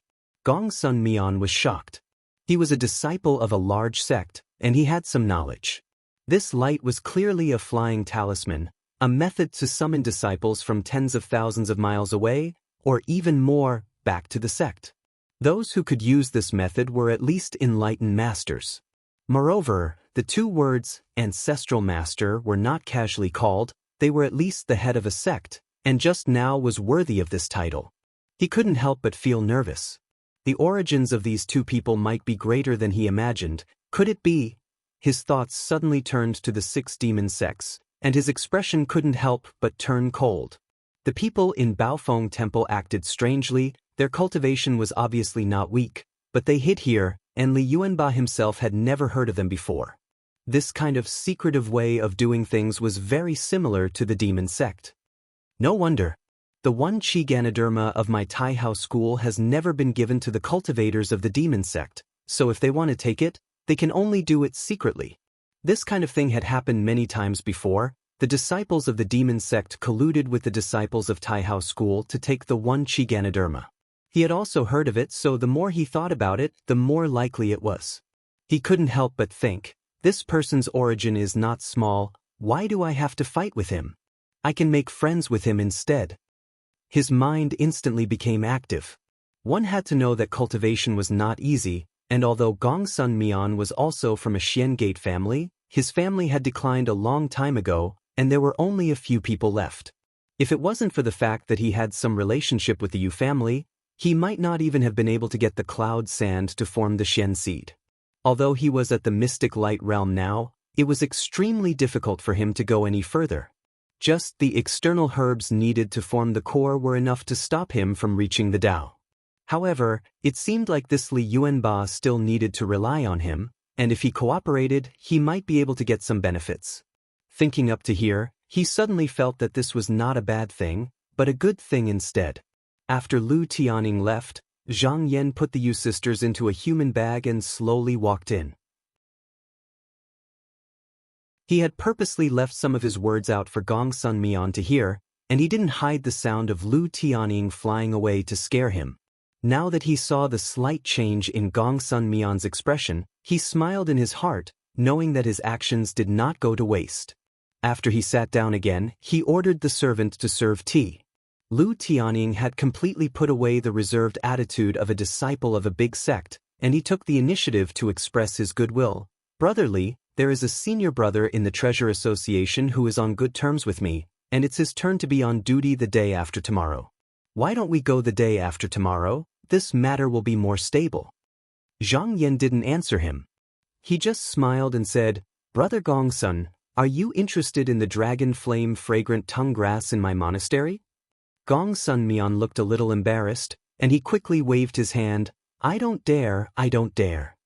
Zhang Yan, however, waved his hand and said very heroically, What's there to be afraid of? It's just a spirit herb. If you like it, you can have it. Hearing this, Gongsun Mian's face suddenly showed a stunned expression, and he blurted out, Brother, you're not joking? Seeing that Zhang Yan frowned, as if he was unhappy, he quickly changed his words. It's a slip of the tongue. Brother, you're such a person, why would you lie to me? His expression didn't change, but he was ecstatic inside. Zhang Yan narrowed his eyes. He first used intimidation and coercion to force Gongsun Mian to bow his head, then faintly revealed the hidden strength behind his back, and finally showed his goodwill. After this series of means, Gongsun Mian no longer had the hostile attitude from before, and even he himself didn't notice the change in his mentality. Originally, Zhang Yan didn't think that this matter would go so smoothly. If this person didn't succeed, he would just look for another Taihao school disciple, but now it seemed that this person was flexible, so there was no need for that for the time being. He laughed and said, Then brother, you can stay in my Baofeng temple for the next 2 days. I'll go with you the day after tomorrow. Gongsun Mian hurriedly agreed. He was very tactful and didn't mention anything about the Yu siblings. On the contrary, with these two people in the other party's hands, both of them could rest assured just now. Zhang Yan returned to his own room and summoned Lu Tianying's disciples to give them some instructions, saying that he was going to visit the outside world, and that he would return in 3 to 5 years at the earliest, or 10 years at the latest. He told them that everything was the same and that there was no need to panic. Lu Tianying originally didn't care much about things, and since Zhang Yan was with him these few days, there were also people who were suspicious, and it wasn't like no one noticed the flash of golden light just now, so they all thought that the temple master had obtained some kind of celestial fate. Now that everything was settled, Zhang Yan closed his eyes and thought for a while, and remembered that Zhang Pan hadn't contacted him for a few days, so he took out a talisman and wrote a few words on it, and with a flick of his finger, it flew to Zhang Pan's place. Then, he sat on the couch and started to cultivate the mystic light. Gong Sun Mian stayed in Baofeng Temple for 2 days, and on the dawn of the 3rd day, he came to invite Zhang Yan. After the two of them discussed for a while, they each soared into the clouds and flew towards a mountain gate that the Supreme Sky Sect was stationed in. About 4 hours later, the two of them arrived at this place. Taihao School was located in the southeast of Donghua continent, and there were 4 mansions and 3 mountains under it. Although it wasn't as big as Qinsong School, it was still considered one of the top 10 sects of Xianmen. This place was called Purple Bamboo Mountain, and it was one of the 3 mountains. The mountain gate was located in the depths of the valley. In front of the gate, there was a lush bamboo forest. As far as the eye could see, it was a stretch of verdant green. The bamboo swayed in the wind and the rustling of the wind could be heard. Occasionally, birds and eagles would fly past. When they arrived at the mountain gate, a female disciple came with the wind, and with a clear voice, she said, "Which senior apprentice brother is here?" Gong Sun Mian stepped forward and said, "Is it junior apprentice sister Guan Rong?" The female disciple smiled and said, "So it's senior apprentice brother Gong Sun. I heard that you're a guest at the U residence. Why are you here today?" Gong Sun Mian said, "It's nothing else. I have a good friend who intends to go to the treasure auction, so I brought him here to see Uncle Master." The female disciple's beautiful eyes turned around, and she sized up Zhang Yan. Zhang Yan's body gave off a mighty and unyielding aura from his bones, like an unsheathed blade that pierced the sky. It was completely different from the ethereal and otherworldly temperament of the disciples of Xianmen, and it was inevitable that people would take a few more glances at him. The female disciple chuckled and said, "This senior apprentice brother is indeed extraordinary. Both of you, please follow junior apprentice sister into the temple." Just as Zhang Yan and Gong Sun Mian were about to descend to the clouds, a flying carriage suddenly flew past them, causing their robes to flutter violently. Zhang Yan's eyes narrowed. He could tell that this was intentional, and it was clearly a hidden provocation. Sure enough, the flying carriage turned around and stopped in front of them. Someone on the carriage laughed and said, "I was wondering who it was, so it's junior apprentice brother Gong Sun.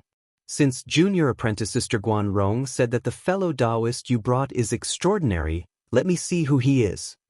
These words were extremely rude, and Gong Sun Mian's expression couldn't help but sink, and he snorted. Zhang Yan took a look and saw that this person was a young cultivator. He wore a tall crown on his head, and a white fox fur coat wrapped around his neck and shoulders. He was holding a black and white raccoon in his arms, and he looked quite handsome. Behind him were 4 identical beautiful maids, and they were all 15 or 16 years old.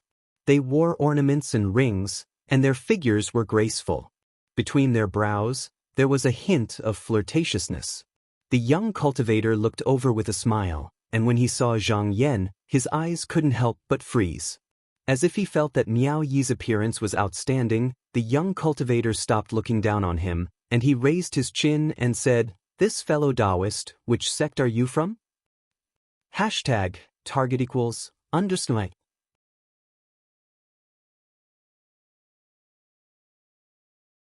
Chapter 216. Before Zhang Yan could speak, junior martial sister Guan Rong spat and stood between the two with her hands on her hips. She glared fiercely at the young cultivator and pulled on Zhang Yan's sleeve without any hesitation, saying, "Fellow Taoist, there's no need to pay attention to him. Come with us, I'll go and see Martial Uncle first. The young cultivator was smiling as if he wasn't angry at all, but there was a hint of coldness in the depths of his eyes. Seeing that junior martial sister Guan Rong had intervened, Gong Sun Mian heaved a sigh of relief. To be honest, he really didn't want to have a conflict with this person here. After hesitating for a moment, he whispered in Zhang Yan's ear, "This person is called Yu Hongzhang, a branch disciple of the Yu clan. His father is one of the elders and deacons of this treasure auction. His cultivation isn't very high, but he has recruited many wandering cultivators to work for him. He has a wide circle of friends. When I was staying at the Yu clan before, I accidentally offended him, so he always comes looking for trouble with me. Today, he saw us together, so if Brother Li meets him in the future, you must be careful." He also knew that he couldn't influence Zhang Yan's actions, so he could only tell him the truth about this person's background. Zhang Yan nodded slightly. This kind of thing was more or less common in every clan and sect. He was already used to it, so he didn't take it to heart. Seeing the two whispering, junior martial sister Guan Rong turned around with dissatisfaction and said, "What are you two whispering about behind us?" Gong Sun Mian smiled bitterly and said, "It's that Yu Hongzhang." Junior martial sister Guan Rong snorted and said, "Don't worry, if he dares to enter the Jade Leaf Monastery, I'll cut off his dog head with my sword." At this time, the three of them had arrived at the back of the monastery under her guidance. With a wave of her hand, she removed the restrictions here. Among the clouds, a spiritual peak floated in the air, and a waterfall rumbled down, splashing countless jade beads. Celestial cranes and colorful butterflies could be seen flying everywhere, and the immortal qi filled the empty valley. Junior martial sister Guan Rong took the lead and led the two to a mountain rock. Zhang Yan landed on the ground and saw a stone tablet beside his feet. On it were three big words, Bao Yen Peak. Junior sister Guan Rong didn't stop walking, and the two of them followed her. After going around a few jagged rocks, a row of wide stone steps appeared in front of them. At a glance, one could vaguely see 10 large halls in the clouds, arranged in a zigzag manner according to the mountain. The highest hall was floating in the air, accompanied by a rainbow cloud bridge on both sides. Junior martial sister Guan Rong was about to ascend when she heard a whistling sound coming from the peak. A silver light was flying towards her.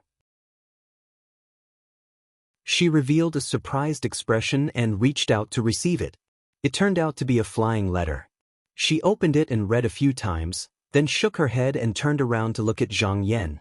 She said, "I don't know if the two of you are lucky or unlucky. My martial uncle Lu wants to see this senior martial brother." Gong Sun Mian's heart skipped a beat. He suddenly felt that something was wrong. Junior martial sister Guan Rong said to Gong Sun Mian, "Since it's martial uncle Lu's arrangement, senior martial brother Gong Sun can wait in the side hall. I'll bring this Taoist brother to see martial uncle." She glanced at Zhang Yan and said, "Fellow Taoist, please follow me. Up ahead is the falling geese stream. If an illusion appears, you must guard your mind. You can only move forward and must not turn back. Otherwise, if you fall into the bottomless abyss, I won't be able to save you." After she finished speaking, she swung her slender waist and flew into the clouds. Gong Sun Mian hurriedly came over and whispered, "Fellow Taoist Li, this martial uncle Lu of mine has a strange temper. When he's in a good mood, he'll casually send us away, but when he's in a bad mood, he'll play around with our disciples. Fellow Taoist Li, you must be careful." After saying that, he shot a few glances at them. Needless to say, Zhang Yan immediately understood from his glances that he wanted him to be careful. This so-called martial uncle Lu was definitely not as simple as he made it out to be. However, Gong Sun Mian was afraid that if he said it out loud, it would be overheard by the other party, so he could only hint at himself. Zhang Yan nodded slightly, indicating that he understood. He took a step forward, and a vast cloud appeared under his feet, lifting him up into the air. He chased after junior martial sister Guan Rong's figure. Gong Sun Mian circled a few times on the spot. Suddenly, he slapped his forehead and exclaimed, "Oh no, the falling geese stream? Isn't this the place where old demon Deng was imprisoned? Could it be that martial uncle Lu has discovered fellow Taoist Li's identity?" Gong Sun Mian's body trembled. Although Zhang Yan did not tell him his identity, he had long believed that Zhang Yan was a cultivator from the devil's doctrine. He felt that if the sect came up with a crime of colluding with a cultivator from the devil's doctrine and put it on him, he would not be able to bear the responsibility and would be expelled from the sect. For a moment, countless thoughts flashed through his mind. However, after weighing the pros and cons, he decided to wait and see. He thought to himself, "Fellow Taoist Li, this martial Uncle Lu's mana is not as strong as it used to be. You must not reveal any flaws." Zhang Yan followed junior martial sister Guanrong and landed on an isolated cliff. There were weeds and withered vines everywhere. It happened to be the side where the light could not reach, so it was cold and damp. Junior martial sister Guanrong did not seem to want to stay here for long. She wrinkled her nose and pointed to a cave in front of them, saying, "Fellow Taoist, I won't send you off. Martial Uncle Lu has a strange temper. I don't want to see him. You can go in by yourself." She took out another talisman and handed it to Zhang Yan, saying, "If you have the chance to come out later, send this talisman and I will come to pick you up." Zhang Yan nodded and cupped his hands to bid farewell to her. Then, he tidied up his robe and strode into the cave. As soon as he entered, he saw a child walking towards him and said coldly, "Follow me." The cave was 10 feet high and very spacious. The floor was paved with green jade, and the stone walls were brightened with pearls. Zhang Yan followed the child into the inner hall and saw a short Taoist with 2 buns on his head sitting cross-legged on a couch. His eyes were half closed and half open. He was less than 3 feet tall and his white beard touched the ground. In front of him was a withered bamboo cane with a purple-red gourd hanging on it. On the side wall, there was a painting of a Taoist in green.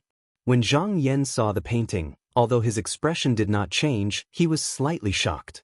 The Taoist in the painting was obviously Qi Yun Tian. He thought about it and looked at the appearance of the Taoist again. He immediately guessed the identity of this Taoist. This Taoist was very famous among the 10 sects of Shenmen. He was Han Guzhen of the Taihao sect.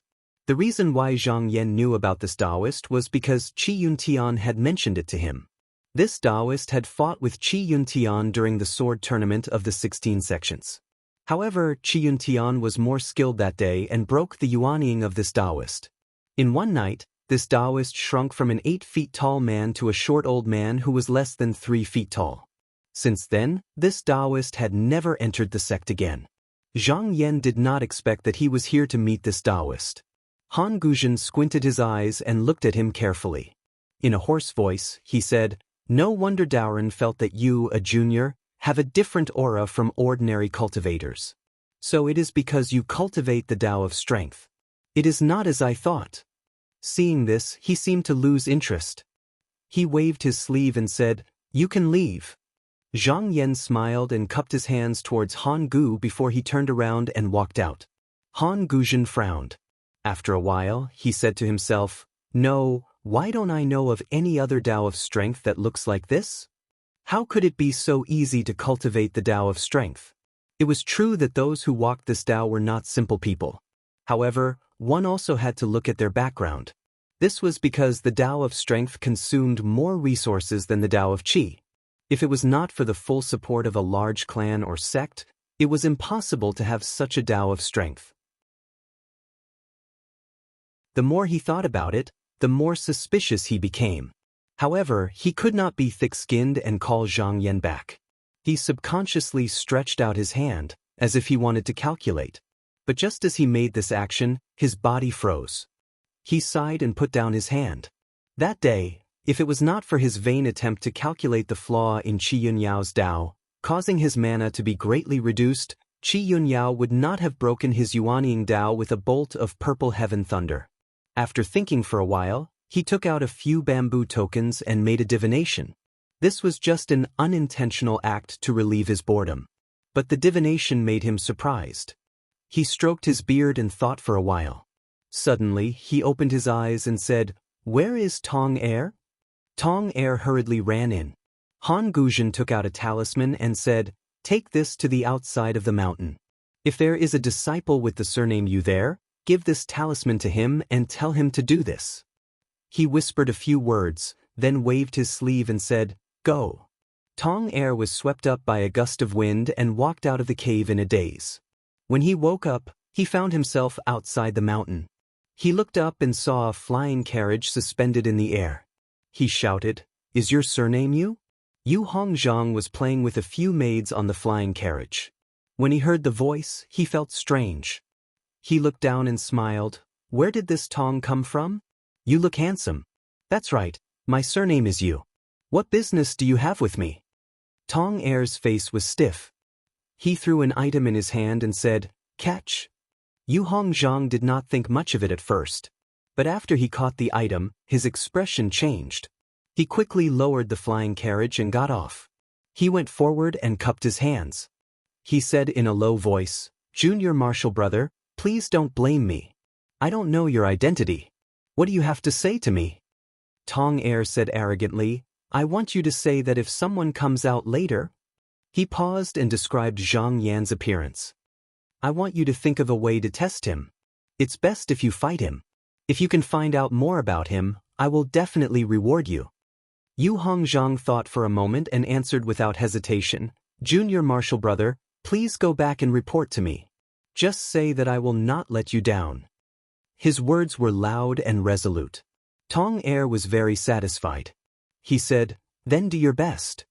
He turned around and went back to the mountain gate. Yu Hongzhang looked at the back of the Tong Er, but there was a hint of mockery in his eyes. The maid behind him walked up and hugged his arm. She said, "Young master, isn't the person this Tong Er is talking about the person who was with Gong Sun Mian just now?" Yu Hongzhang nodded and said, "That's right. It's him." The maid giggled and said, "Then how does young master plan to deal with him?" Yu Hongzhang sneered and said, "Did I say I was going to deal with him?" The maid was shocked. She said, "Young master, that's an order from me." Yu Hongzhang sneered, "Bullshit. That Han Guzi's foundation was destroyed by Qi Yunyao. Later on, his disciples were all killed by the Shaoqing sect. He didn't even dare to make a sound. You want to use me, Yu Hongzhen, as a tool? Don't even think about it."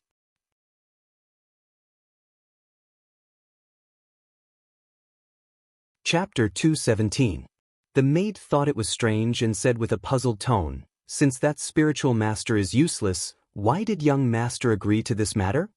Yu Hongzhang chuckled, picked up the maid's soft jade wrist and pinched it. He said with a frivolous smile, "Beauty, you don't understand. No matter what, this Taoist Master Han Gu is still an elder in my sect. How can I not be respectful in front of him? No matter what, you have to agree first. Otherwise, it won't be good to be accused of disrespecting your elders. Starting first." Speaking to this point, he changed the topic and said, "Actually, I originally wanted to find trouble with Gong Sun Mian and that person. But let me ask you, someone that even Han Gu can't see through, how can he be an ordinary cultivator? It can be seen that this person has a very strong background. I live in this world to be free and unfettered. Why do I have to provoke enemies that I can't afford to provoke?" The maid rolled her eyes at him, but she was full of charm. Yu Hongzhang smiled and lifted her chin. He said, "Moreover, I love to make friends with the heroes of the world. This person is walking with Gong Sun Mian, so it's not good for me to go forward. But with this excuse, wouldn't I be able to get to know this person? Hee. Speaking of which, this Han Gu has made a wedding dress for me." The maid seemed to have thought of something and said worriedly, "It's just that although spiritual master Han Gu's foundation has been damaged, he still has some ability. If he finds out that young master lied to him and comes to find trouble with you, what should we do?" Yu Hongzhang laughed and said, "In terms of cultivation, I'm not as good as the elders in the clan, but in terms of who knows more and who knows more about the strange things in the world, they can't compare to me. And I happen to know that the reason why Gu Hanzi didn't die back then was all because there was a rare pill jade in the cave that could protect his true energy. If he were to stay away from this thing for a while, he would definitely die. In the future, as long as we don't come here, let's see what he can do to us. Don't tell me he doesn't have the face to sue me?" After Zhang Yan left the cave, he carefully recalled the scene just now and confirmed that he did not leave any flaws. Gu Hanzi's current appearance was created from the 1000 Illusions Illustrated Handbook, and after Tao Jinren had refined it, even ordinary Reverend Mammoth Xiong might not be able to see through it, let alone Gu Hanzi. Moreover, his mind contract mysterious skill was inherited from the ancient Devil Path cultivation method, which was completely different from the current Devil Path cultivation method. The two were poles apart, so it was even more impossible for him to see any problems. After carefully thinking about this matter a few times, he felt relieved and took out the talisman given to him by junior martial sister Guan Rong. With a flash of green light in his hand, the talisman let out a crane cry and flew into the distant forest. After a while, junior sister Guan Rong arrived on a cloud. When she saw Zhang Yan, she was a little surprised. She smiled and said, "Fellow cultivator, you are really lucky. In the past, most people who were called by Martial Uncle Lu never came out. By the way, how should I address you?" Zhang Yan cupped his hands and said, "I am Li Yuanba." Junior martial sister Guan Rong smiled and said, "So it is fellow Taoist Li. You can call me Guan Rong from now on. Come with me to see martial uncle." Zhang Yan's eyes flickered and he thought to himself, so she didn't ask for my name not because she thought highly of herself, but because she thought I would never come out after entering Gu Hanzi's cave, so there was no need for her to ask any more questions. From this, as long as I can pass through Reverend Han Gu's hands, I won't have to worry about my life. But now, it seemed that the method of identifying and recommending cultivators was different from what he knew. Because of this, Gong Sun Mian didn't say anything.